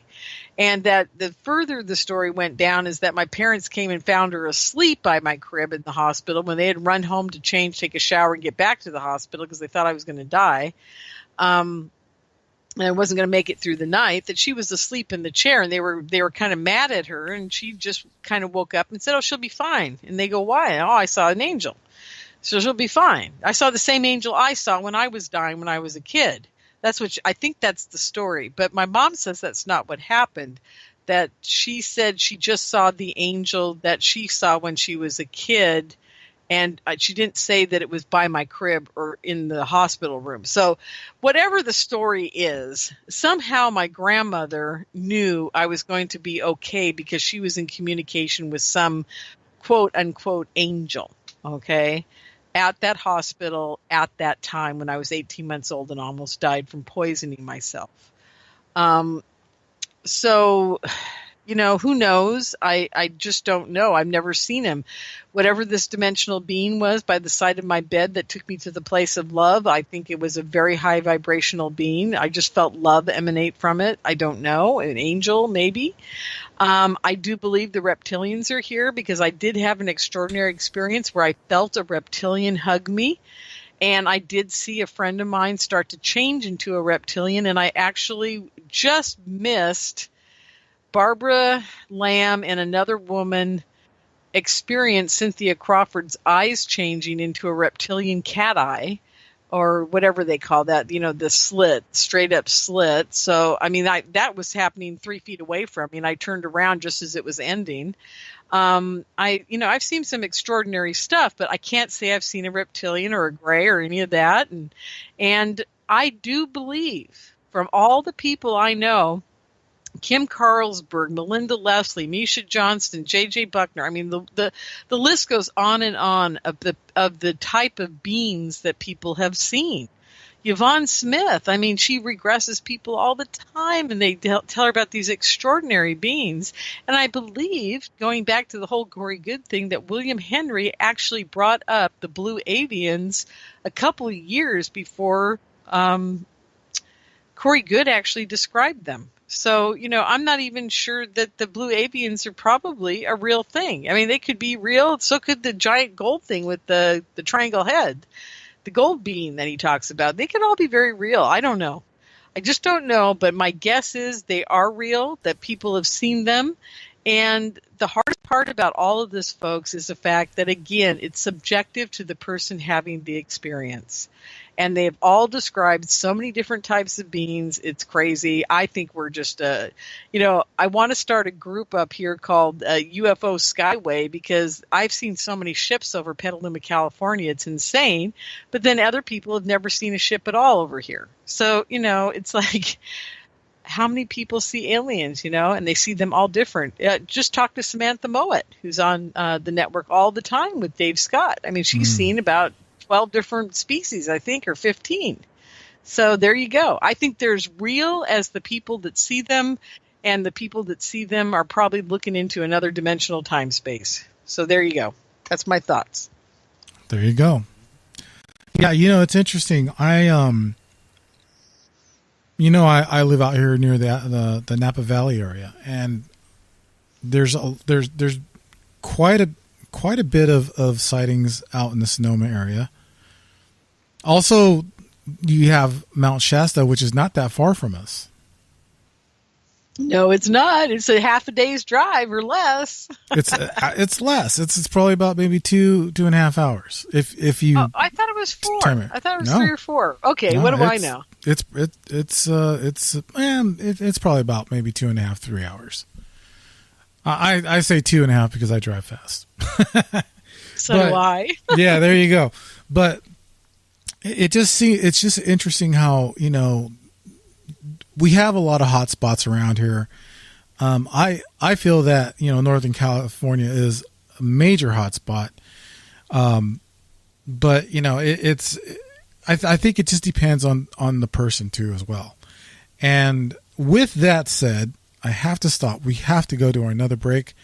And when we come, I know. We're going to bring Melinda in now, aren't we? We're going to bring in Melinda after the break. And that is, for everyone listening, that's Melinda Leslie. We'll get to your questions and to the next hour and when we return. So everyone sit tight. And this is Spaced Out Radio. Don't go away.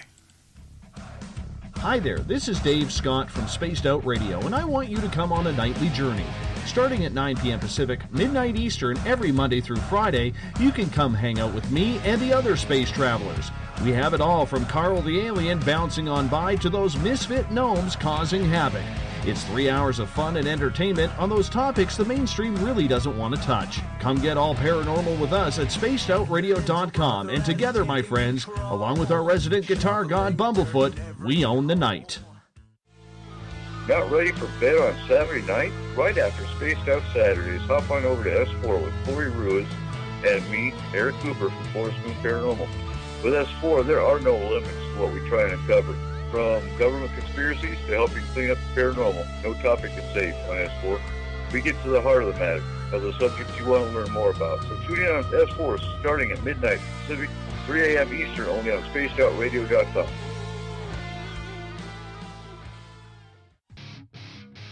The SOR Sightlines is a place for you to find answers to your strange experiences.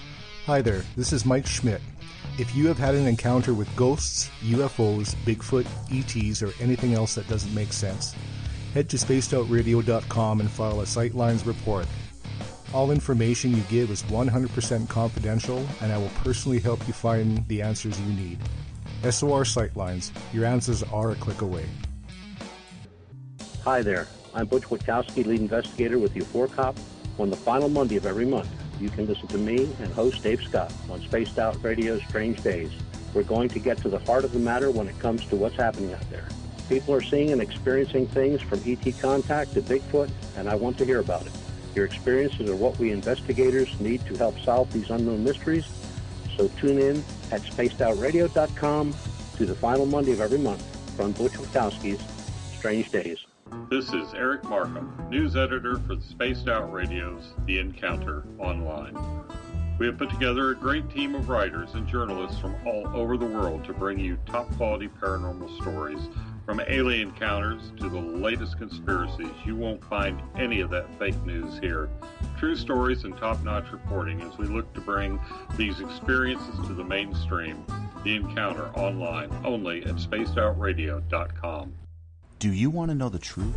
Do UFOs exist? Are aliens real? Are the governments hiding the biggest secret in history? We're UFO seekers, and we're on a hunt for the truth. Subscribe to our YouTube channel and follow along with us as we journey across the United States, visiting UFO hotspots and alien hotspots, trying to document the UFO phenomenon. Catch us on Spaced Out Radio every third Monday of the month as we discuss Area 51, UFOs, and more. And also, don't forget to subscribe to us on YouTube.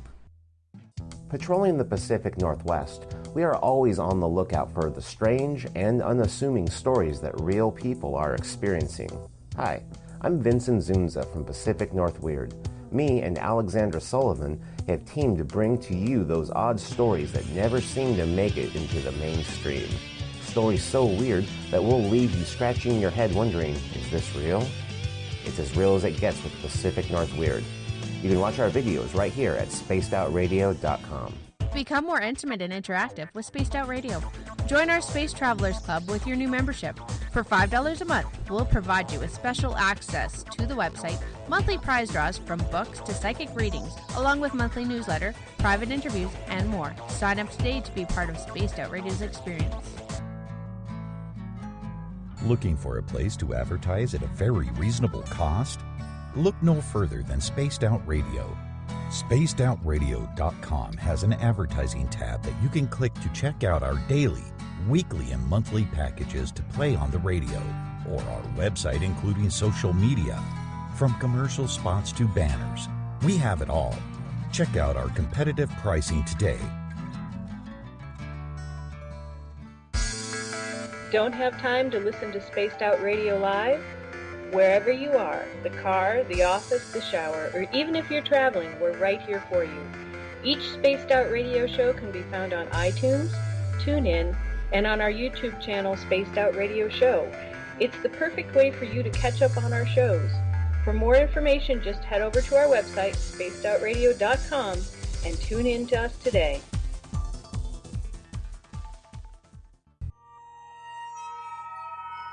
You hear footsteps in the empty room above you. A rocking chair begins rocking by itself. Don't be afraid of the things that go bump in the night. Reach for Spirit Storybox, the iPhone app the Huffington Post UK called the only ghost hunting app you will ever need. Spirit Storybox. The spirits are telling their stories. Are you listening? Strange creatures lurking in the night, the sounds of wood knocking in the forest, odd happenings right out of a fictional world. These are the reports I love. Hi there, this is author Ronald Murphy, and I would love it if you join me and Spaced Out Radio host Dave Scott the second Wednesday of every month on our journey into the unknown land of cryptozoology at spacedoutradio.com. From Mothman to Frogman and everything in between. Hey, they don't call me the crypto guru for nothing. It's Cosmic Sundays with me, Elizabeth Anglin, in Cosmic Passport. Let me take you down a 3-hour spiritual journey where we will get into everything from ET contact to Psychic Sundays. It's a journey of listening and learning together with some of the best professionals in their fields. You can tune in to Cosmic Passport at spacedoutradio.com every Sunday, starting at 9 p.m. Pacific, midnight Eastern.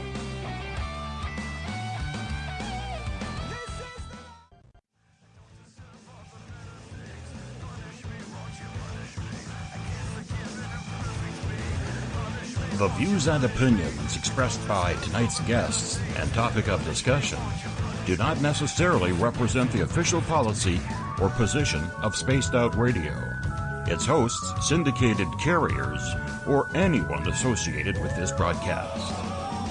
Would you like to connect with us? Head to spacedoutradio.com for all your latest show info. And hit us up on Twitter using the hashtag SpacedOutRadio. Now, back to Dave Cruz and SOR. And welcome back, everybody. This is Spaced Out Radio. Thank you all for joining us tonight. It's been an interesting night, I should say. But we are joined by MUFON, California MUFON experiencer, everything in between. She's great, Lorien Fenton. And it's been an amazing evening so far. And now we are joined by Melinda Leslie. Thank you for joining. Thank you for having me. It's been a very wild ride tonight, to say the least. So that's well, I that's all I heard could some say. of it. I yes, it was wild. Well, Melinda, we got to say, Lorien doesn't hold back, does she? No, she doesn't.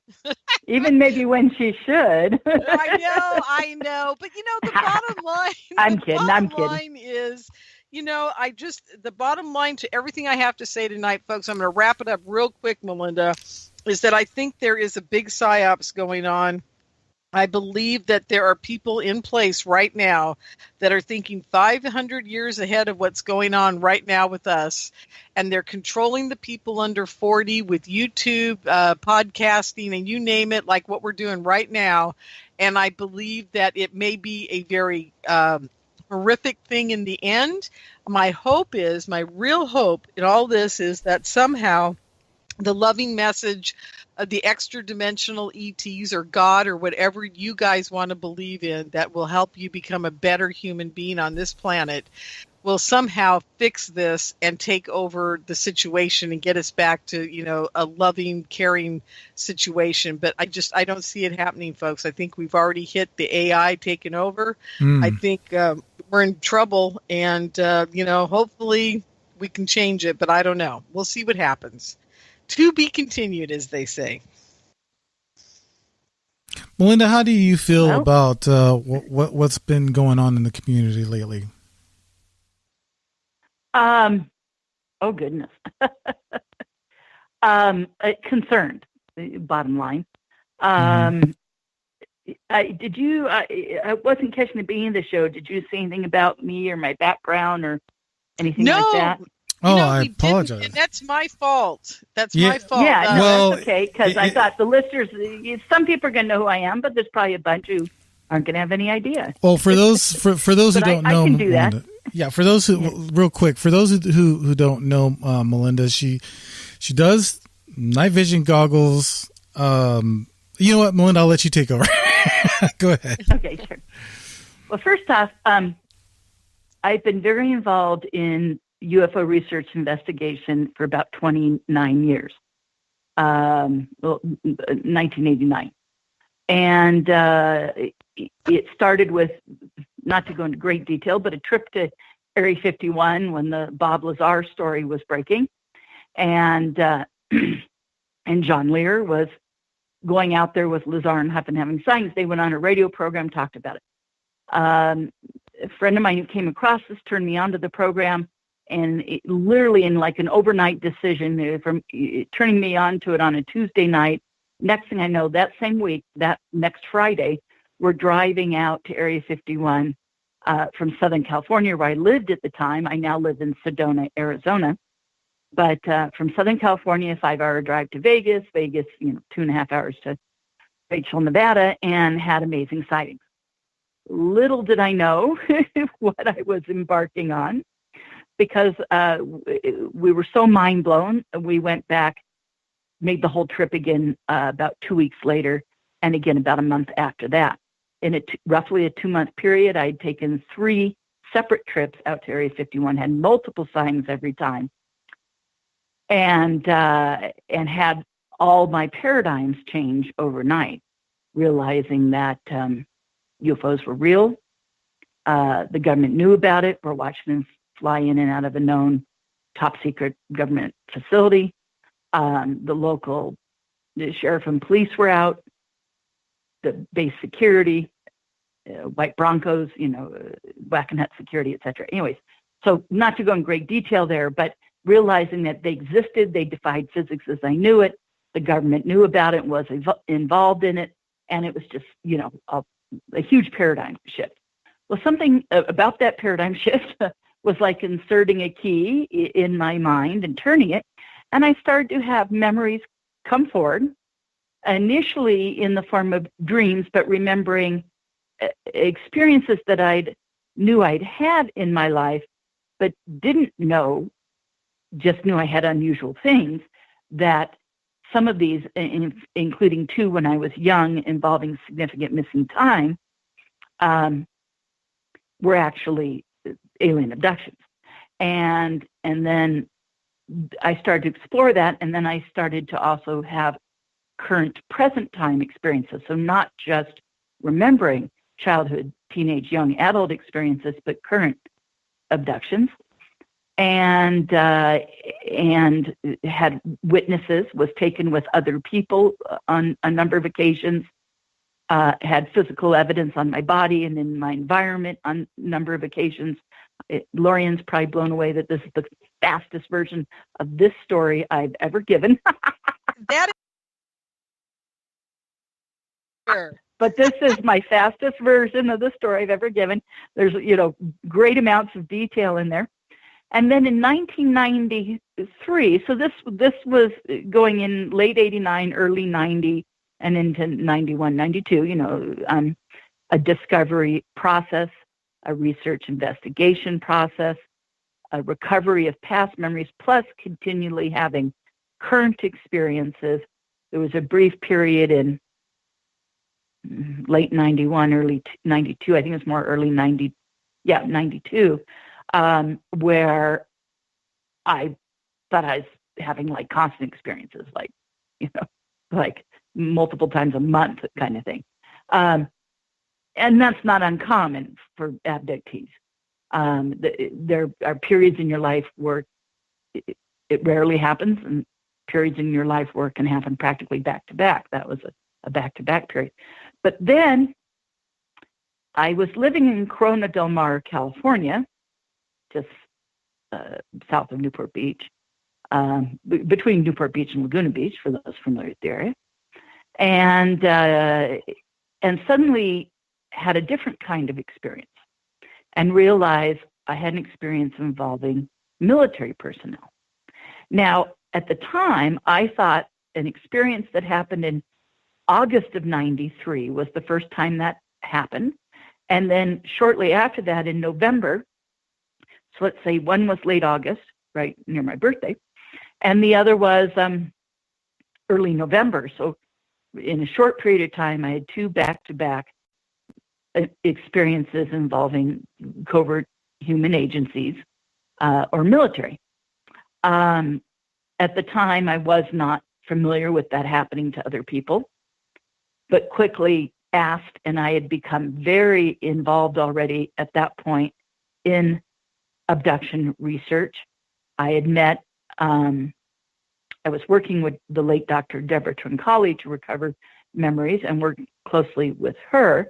She's not well known to the public, but amongst major researchers in abduction researchers, she was very well known and had participated in the whole MIT conference and the training that Bud and those individuals used to do for regression therapists back then, and et cetera.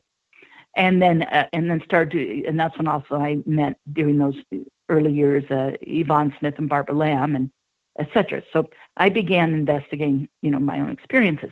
But like I said, I had an experience where, not to, again, I could easily take the whole hour telling just one of those experiences. But one involved the taking of what I believe was an alien fetus, including a lot of medical evidence that I later had verified from an independent doctor regarding some procedures that I'd probably been through, because he interviewed me in depth about them and said, even though I could tell I had no medical knowledge per se, I was describing the experiences and the recovery process accurately. And he even later told me on multiple discussions he tried to mislead me, and I would correct him. So he said, he later told me, you clearly had this experience, this medical procedure.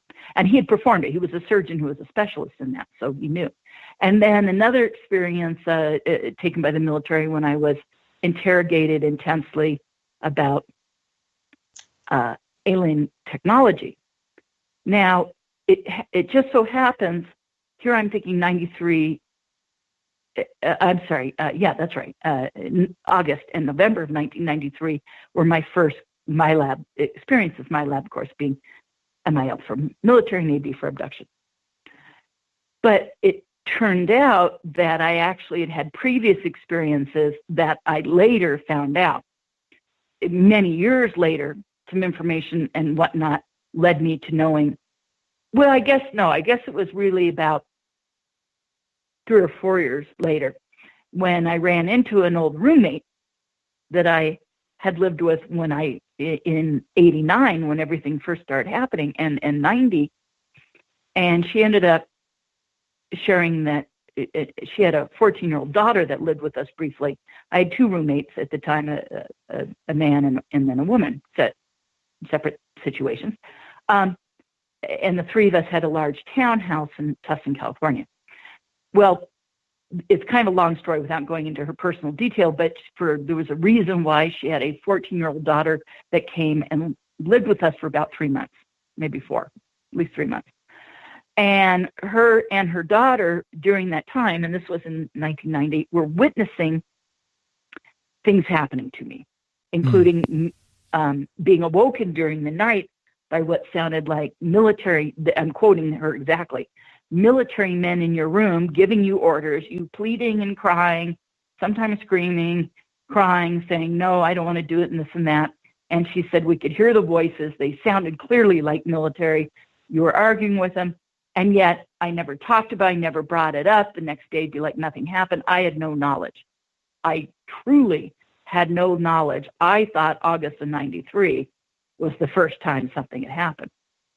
But in my experience in November of 93, when they interrogated me about alien technology, subsequent both conscious memory, a lot of self-work to remember, kind of like self-hypnosis plus regressive hypnosis with professionals, multiple individuals, and my working on the recovery of that experience over time, it became very clear to me that I had remembered some technology that I had seen in some previous alien experiences, and that they had, in a previous my lab experience, had given me a post-hypnotic suggestion to recall, and had already pre-programmed me for retrieving that information, for remembering it, and for them being able to access it from me, all meaning that had to have been previous experiences. And then, like I said, then after that recall process, then running into my roommate and having it verified independently that I had had previous experiences. So how far it goes back before that, obviously I don't know. Right. But I can say that in 90, 91, 92, I was having my lab experiences before I was fully consciously aware of it in 93. So anyway, then that started me investigating other cases, other individuals. Mm-hmm. And I became very involved. Melinda, I just got to say, excuse me, I'm coughing again. Every time I try to talk tonight, I start coughing. But what I wanted to say, you're doing a lot of talking, so you got to drink water. I know. Well, what I was going to say was this was a very good scenario of leading up to what we were going to talk about, earlier today. Well, I did that on purpose. Yeah, right. I know you did. And folks, I'm telling you, I hope you heard exactly what she was saying. That people there were people there that experienced it, what happened to her. She has witnesses. She has, she's worked on herself. She's worked with hypnotherapists. I mean, on and on. I'm just reiterating this right now so you guys remember that as she goes on with her story. Go ahead. And as I was involved in this discovery process and sharing what was happening to me with key researchers, Deborah Trincali at the time, and I had become very good friends with Bill Hamilton and his wife Pam, and veteran UFO researcher, and Bud Hopkins early on, etc. So and others, so that moved forward, and I'm very involved in ufology and know all the major researchers. Also back then, as a side note, besides investigating my own personal story and experiences, I realize there's no mistake to any of it now, when you think of a higher spiritual purpose or a soul contract or whatever. But I started putting on a lecture series at a metaphysical store, and that eventually grew to, and changing it to a larger location, a big metaphysical educational center, where I was having major researchers in the field, well-known names of notoriety, speak for me every month. And I had a very popular lecture series where I was getting consistently between 50 and 250 people in attendance. And maybe there was one time I had like 400 people in attendance, but consistently I'd say 50 to 250 or 50 to 200 anyway. And having the best names in the field every month. And I ended up doing that for a little over 9 years, 9.5 years, having speakers every month. And then with my having speakers every month, I also got involved in helping and producing some major conferences. That's kind of a long, involved story, but I helped produce a number of well-known UFO conferences, some of them with my name on the bill and credit as associate producer, and others behind the scenes where I maybe went unnamed, but those who put them on knew what I did for them. That's for sure. And still do to this day, having had just seen Bob Brown at yeah, exactly. I was just going to say, there's Bob. So yeah, and there's Bob, and who I love dearly and have a very close friendship with, and had with his late wife Terry as well, and had helped them a number of times. But anyways, and Victoria Jack, and then where I was on the bill and had name recognition for helping James Airmat with about 4 years of UFO Expo West. So, that's right. So, yeah, I forgot about that one. Yeah. Well, so that's just to say I'm an event producer.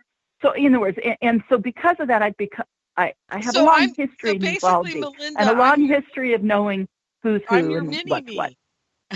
I'm your mini me. Well, no, you're doing it. You've done more into a bigger scale than I did. Can I jump in for? We produce stuff. Yeah. Go ahead, Dave. I'm laughing here because Melinda and I seem to have gone down some of the same paths. Oh, I'm sure. Yeah. That it definitely sounds like that. But Melinda, I'm getting some questions from the audience that are listening right now, and an interesting question popped up, and they want to know, what do you think about the Truman Eisenhower arrangement with the aliens? Oh goodness. I know. It kind of takes away from the mind control we're talking about, but I thought of it. I mean, I think there were landings, involvements at Holloman Air Force Base. I think there's, and then the possible event with Jackie Gleason, and I guess I've heard all the basics, and I think probably some of those are true. There's multiple witnesses and multiple insider accounts pointing to it. Names are escaping me right now, but I think there's evidence that there was involvement and maybe agreements or at least understandings. Sure, it may have existed long before then, and that may have been with one race when other races were already involved. I mean, I'm not, I think there is evidence that it's gone back before then as far as an involvement. So, but that could just be, whether there was a new contract or whether it was a different race or, who knows.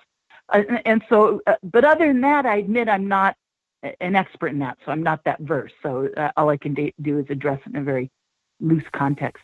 Sure, that's I want to go fine. to the question you asked me early on, which is what do I think about the current state of stuff? Yes. Just real quick to finish up what I was saying about kind of my bio and stuff is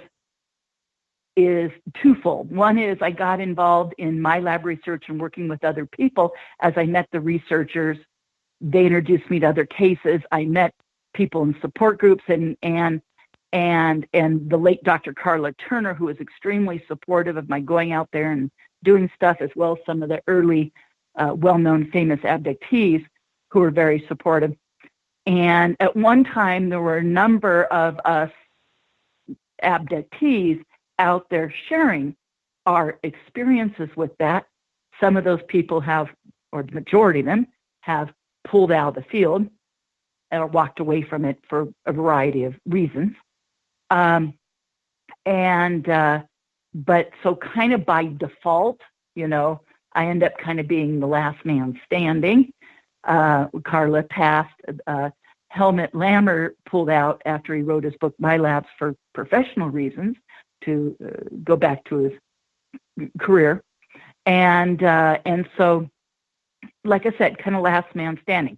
Either people passed away, abductees pulled out of the field, researchers backed off from the subject, and I'm happy to report in just the recent couple of years, there's been a resurgence with people, both people coming forward with their experiences of it and some researchers looking at it. But there was about a 10-year period where I felt kind of alone in the subject. But anyway, so, but I'm not, and I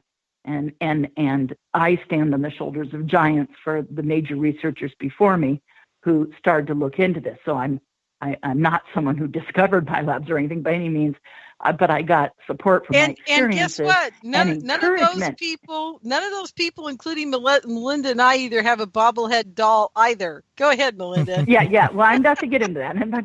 Okay. So I had to break it out there. I know. You're so bad, but I love you for it.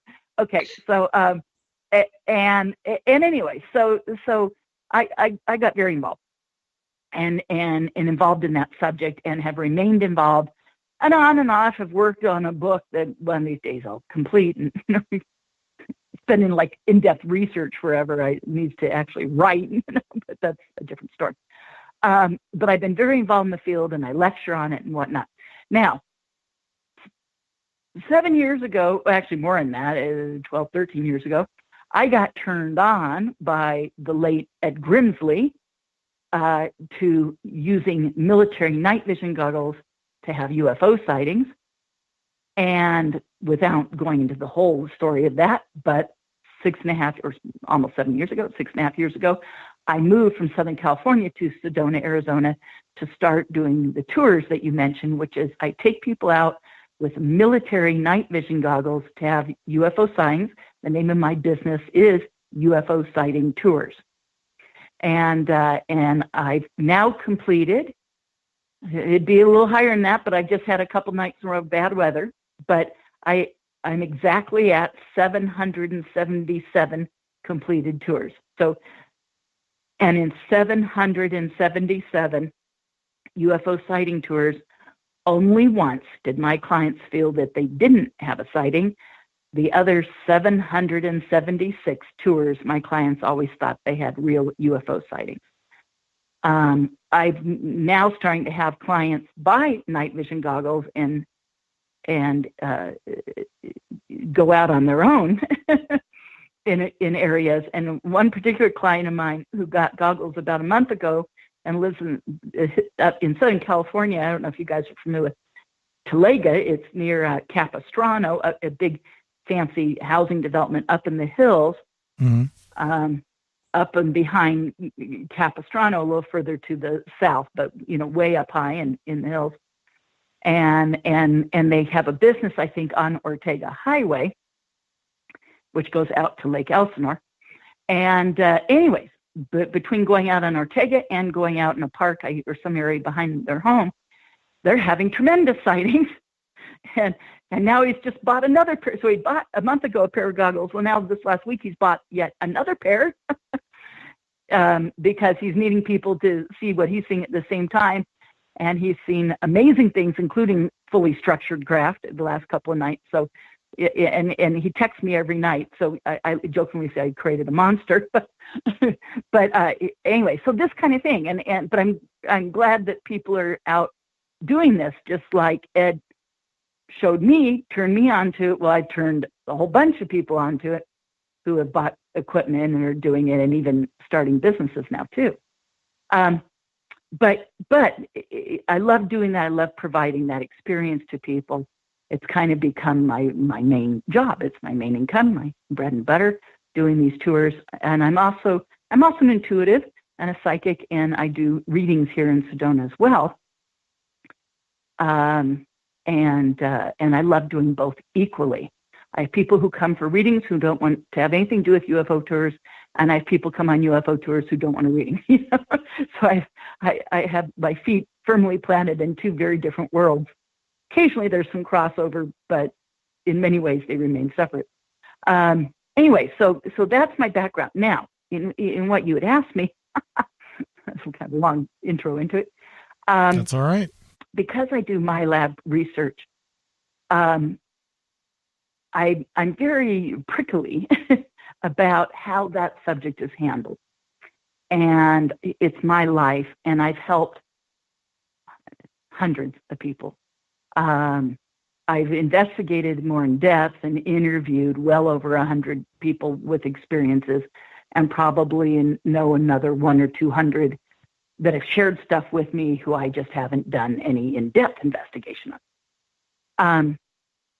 Like I said, kind of last man standing. I'm an expert on the subject, kind of by default. It wasn't like I ever said, I'm going to be a my lab expert, It was like I had experiences and got some help and met other people, and it just snowballed, and here I am today. But now I embrace that and realize, I've achieved that.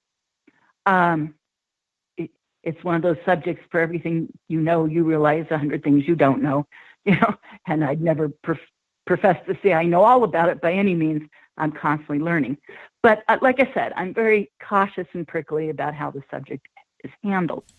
And for those in the audience who aren't familiar with the MyLabs, I'm sorry, I didn't mean to interrupt you, Leslie, Melinda, but would you mind just kind of go over it briefly real quick?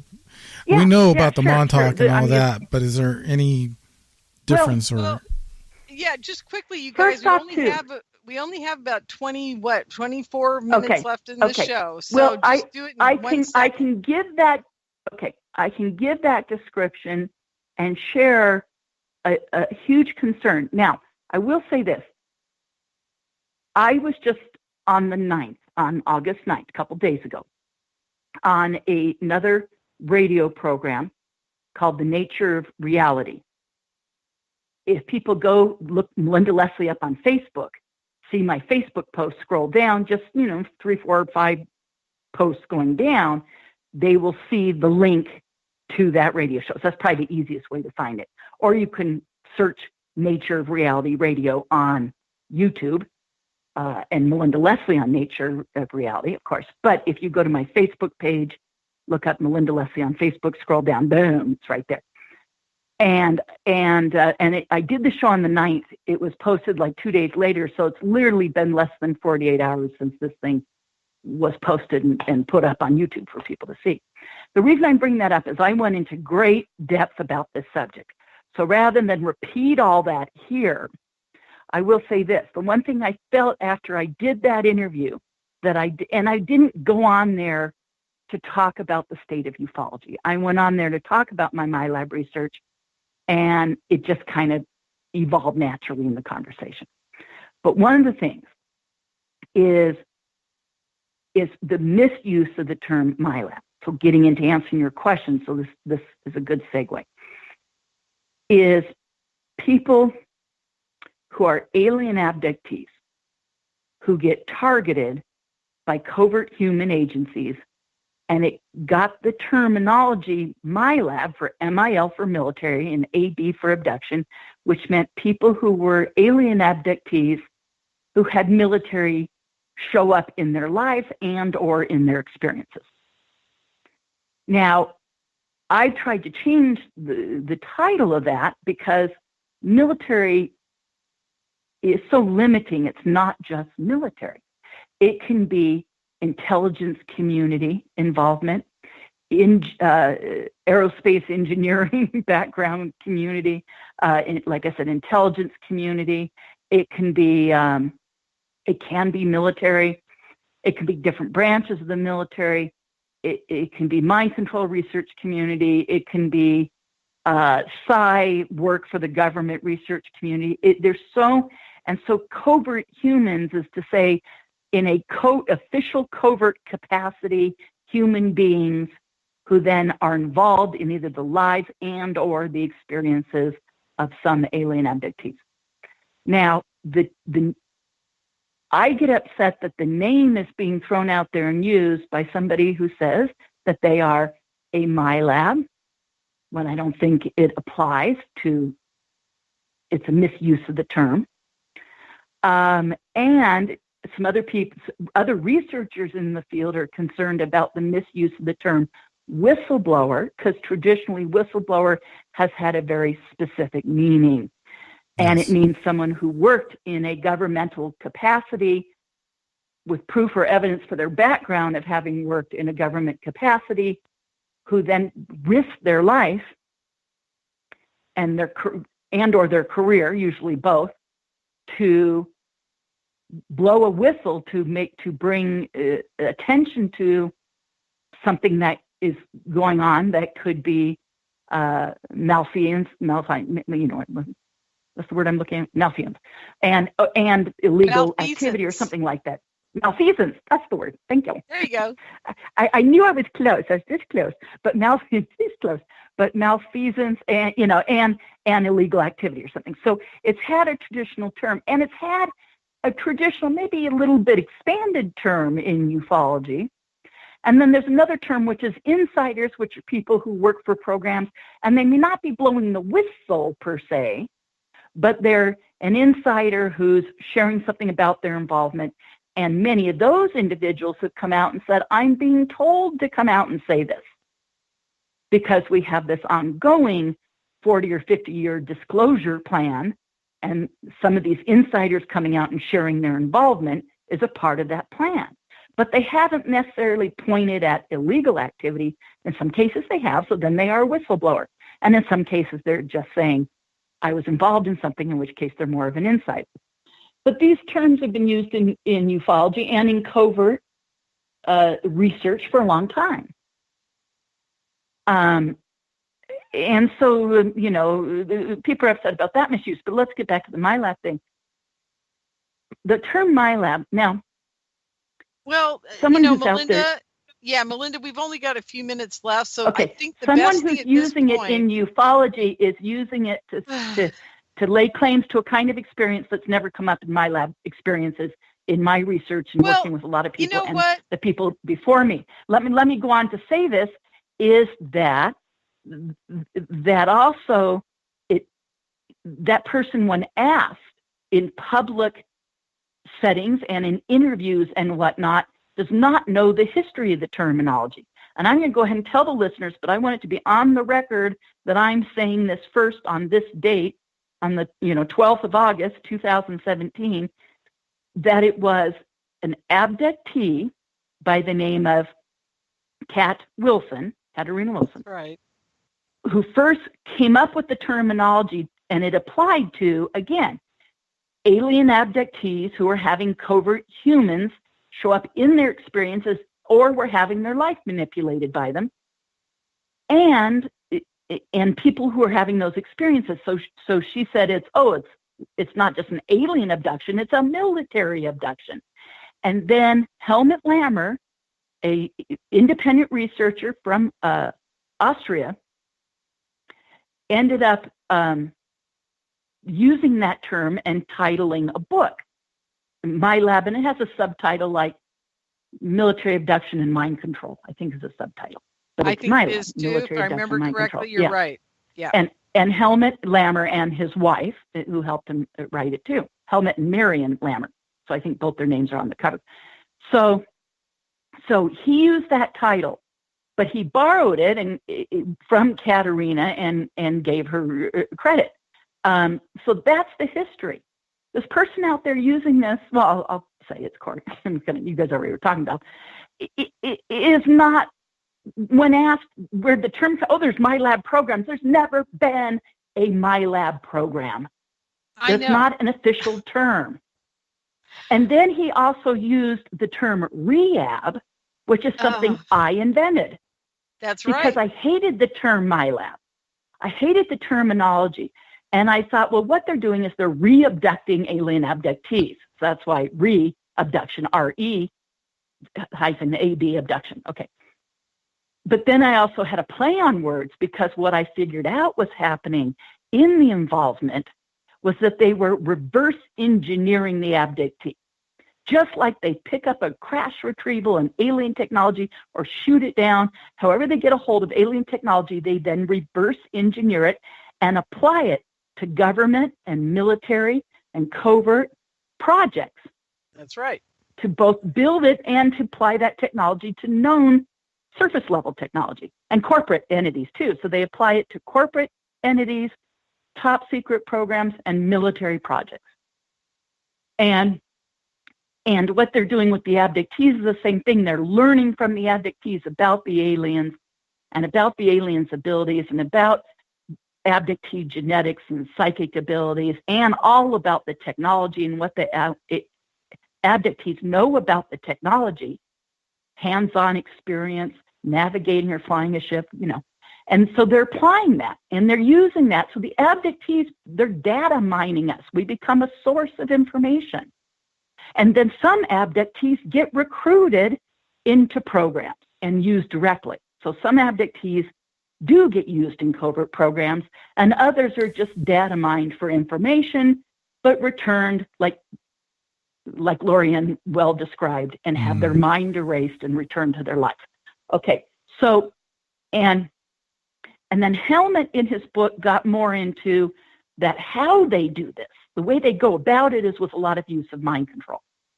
And I got into mind control research, kicking and screaming, having really no interest in it, but realizing it had to be addressed because it's how it was accomplished. I get it. And how people are recruited into programs and how their memories are erased and everything. So I get it. It's part of it. It has to be included. But it started off with... I think you were kicking and screaming at me. If I remember correctly. Yeah. She said, I am doing this little conference on super soldiers. I'm like, oh, what the hell is that? Well, I think your stuff kind of applies, so you should come. And boy, little did I know. And then realizing I had, quote, super soldiers all along in my research. I'd already had these individuals. I just wasn't using that name. And that's just that there's no super soldier program. That is a name that the research community gave to it to understand, well, what do we call these guys? And even that gets misused. Absolutely. I can let Lorien go on about that, but that gets misused. Yeah. But the research community came up with that, just like the research community came up with my labs. And then I came up with the term re-ab, which meant two things, both re-abducted and reverse engineered abductees. So it was a double play on words. It meant re-abduction, and it meant re-abs, reverse engineered abductees.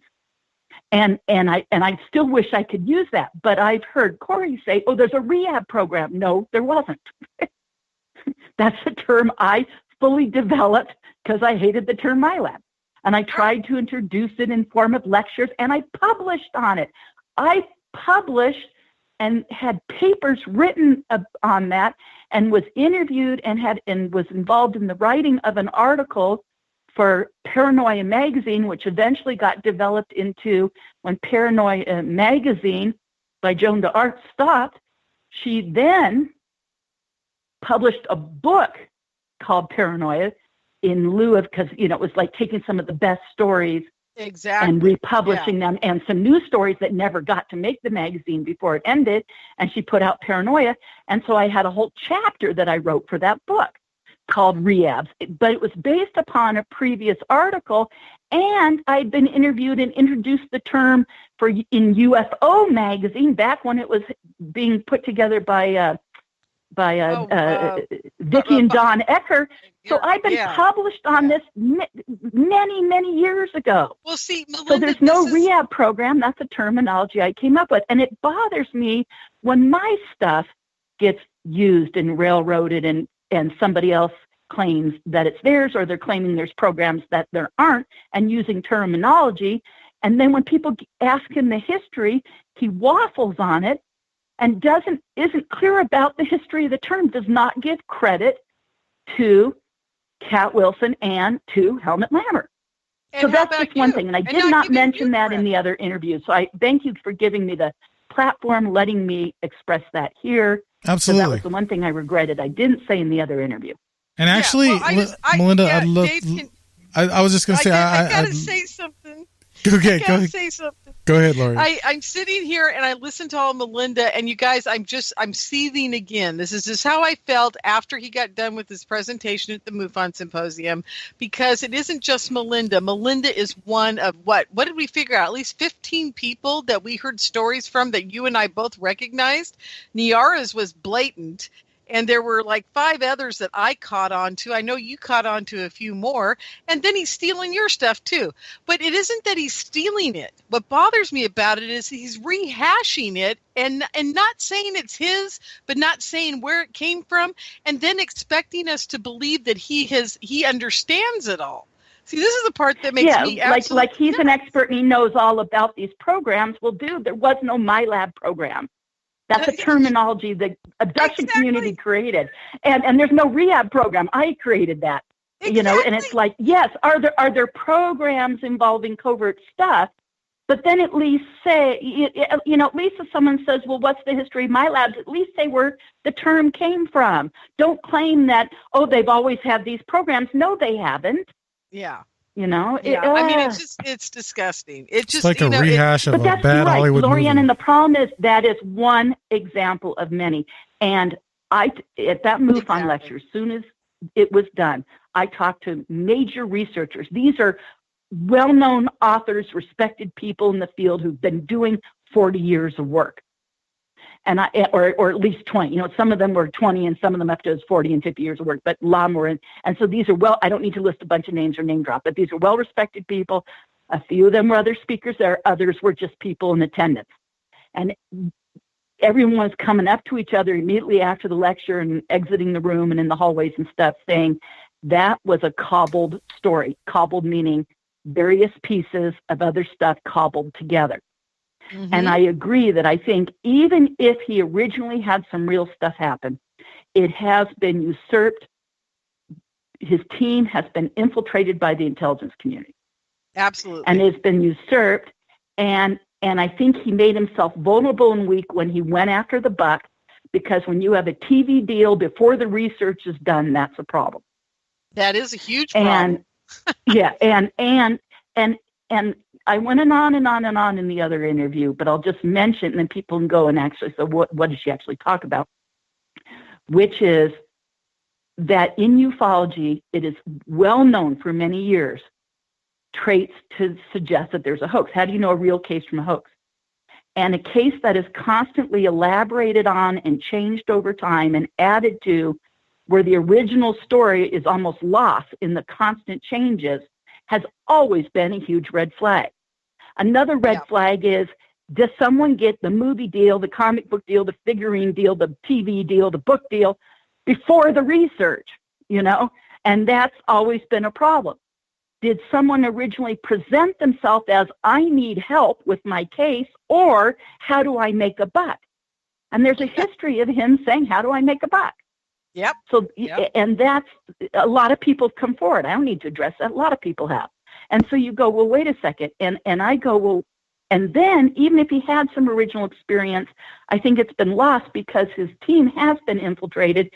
And I think he made himself vulnerable when he went after the marketing team and the agreement and everything, that he made himself vulnerable to being manipulated. Yeah. And so it almost doesn't matter now if there's an original true story or not, because now it's become a cult. It's become a marketing juggernaut. And it's drawing people in. And he's also using another term incorrectly that I just heard another interview by a very not so much an interview, it was a statement he made. He put out a recording on YouTube, a blog statement. And that was Joseph Farrell, well-respected researcher. And his problem is he is using the term secret space program inappropriately and damaging the real research secret space program. Exactly. There's a lot of people using that term. It isn't about a 20 and back and Mars program. It's about it's the same with the MyLabs, which is the use of the technology and feeding it to corporate entities and to military purposes. Do we have advanced craft that are interplanetary? Yes. Do we have bases on other planets? Yes. Okay. Is there money being spent on that? Yes. Is that a secret space program other than NASA? Yes.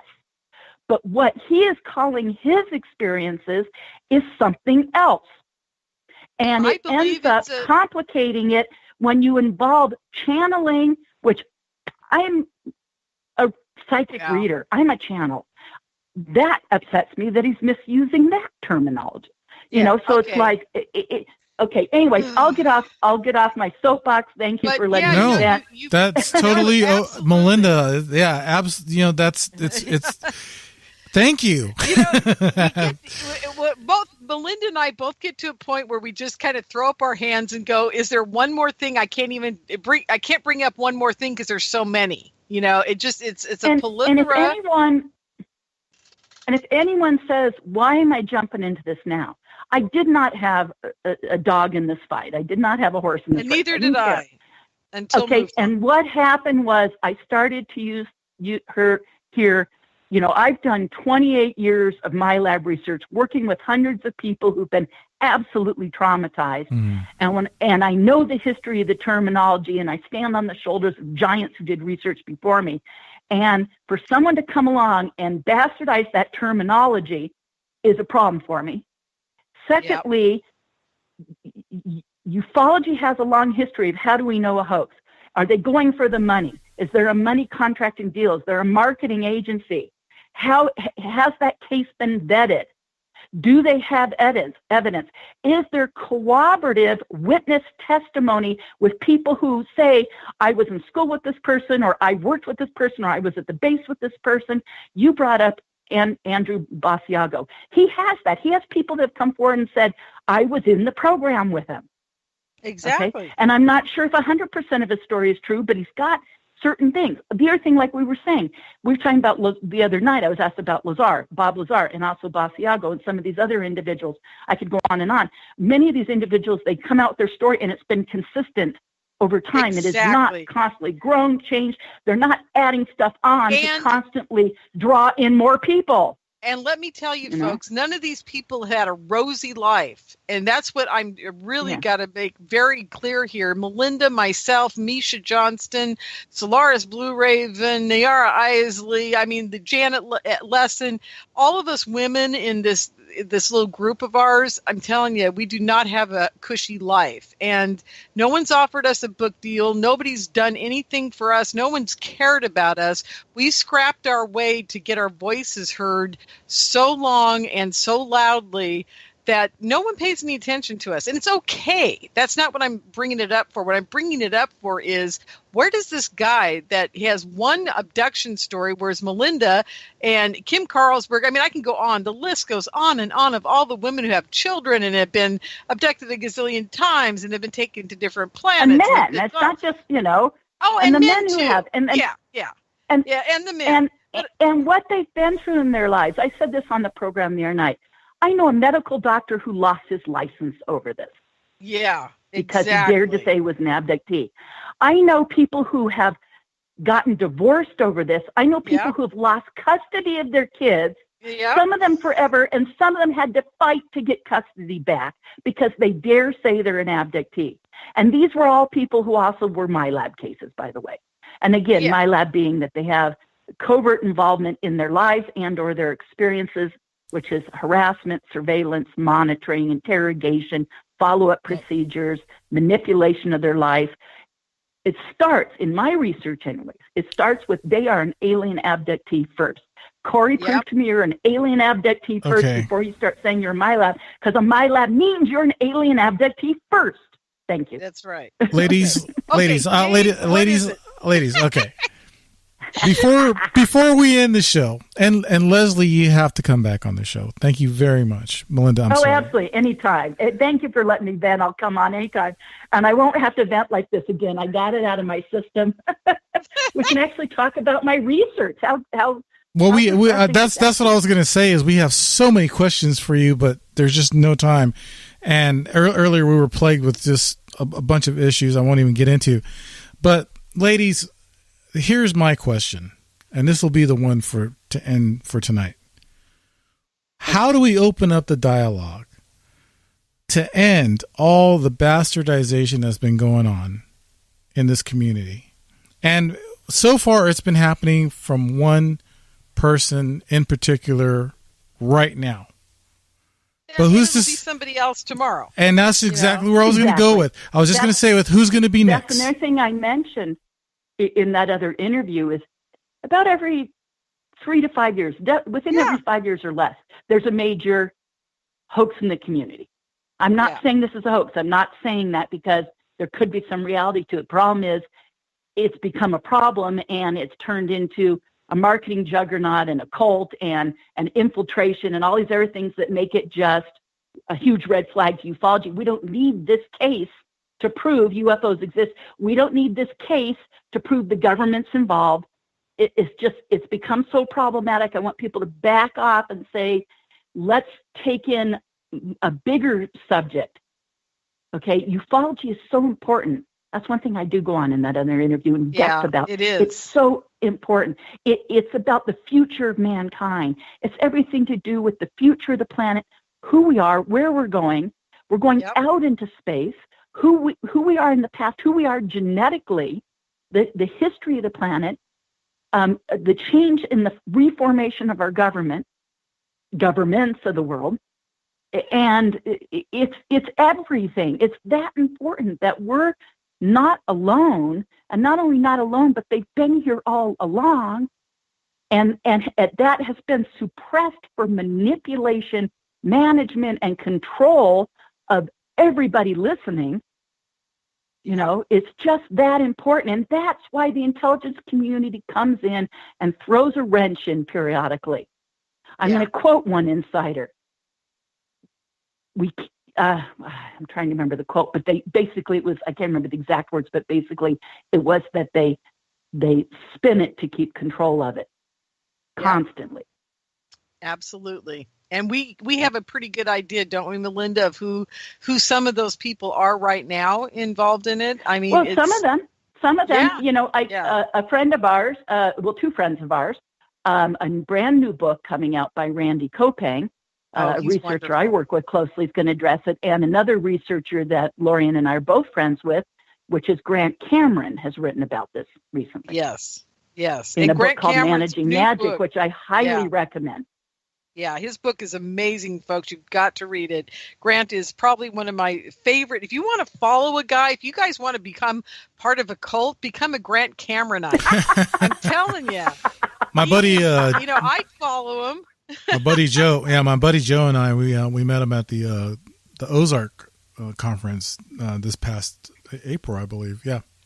Oh yeah, real nice guy. An amazing guy. Yeah, he truly is. And Melinda and I have known him for a long time. And of all the researchers out there, he plods along. He's not flashy. He's not a Greer. He's not any of those guys. But he's doing work that will blow your mind. Blow your mind. Literally. Well, that's it. The real researchers in the field do the work, and there's a lot.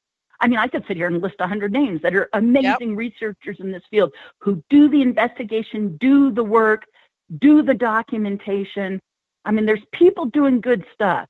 So to the new young people coming into this community, I guess I won't say the millennials, but this is what I wanted to address. So yes, you do it. Let's do it. Let's do it quickly because we have to end the show. I apologize. Yeah, you do it. You do it, Melinda, because you do it well. Well, just to say, the subject's that important. It has everything to do with who we've been as a human race and where we're going in the future.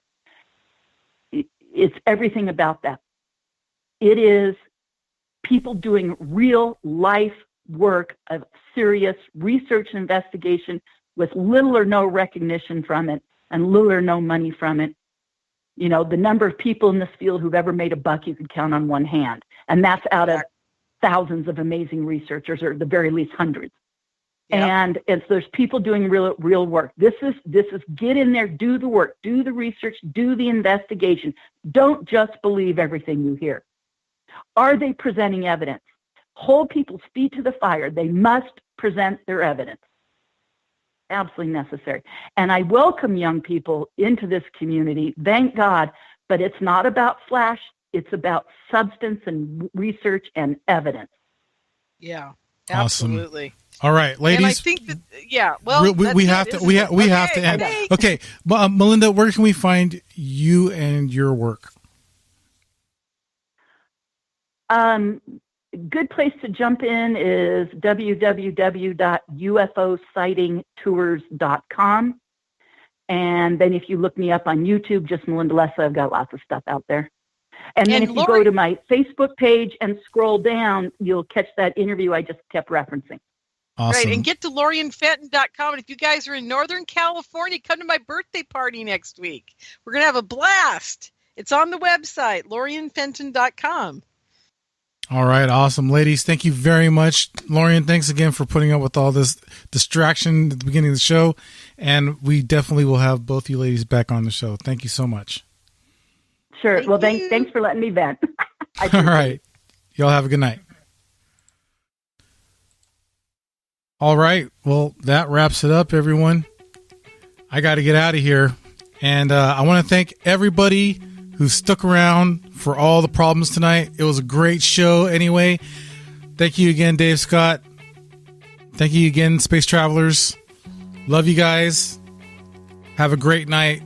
And next week, we're going to have Jeffrey Boyd Jr. You don't want to miss that. I promise I'm going to kick all the gremlins and gnomes and all those little suckers that plagued the system today. So remember, next week and tomorrow, Elizabeth Anglin. You don't want to miss her show tomorrow night at 9 o'clock p.m. Until then, everyone have a great night. See y'all. Hasta.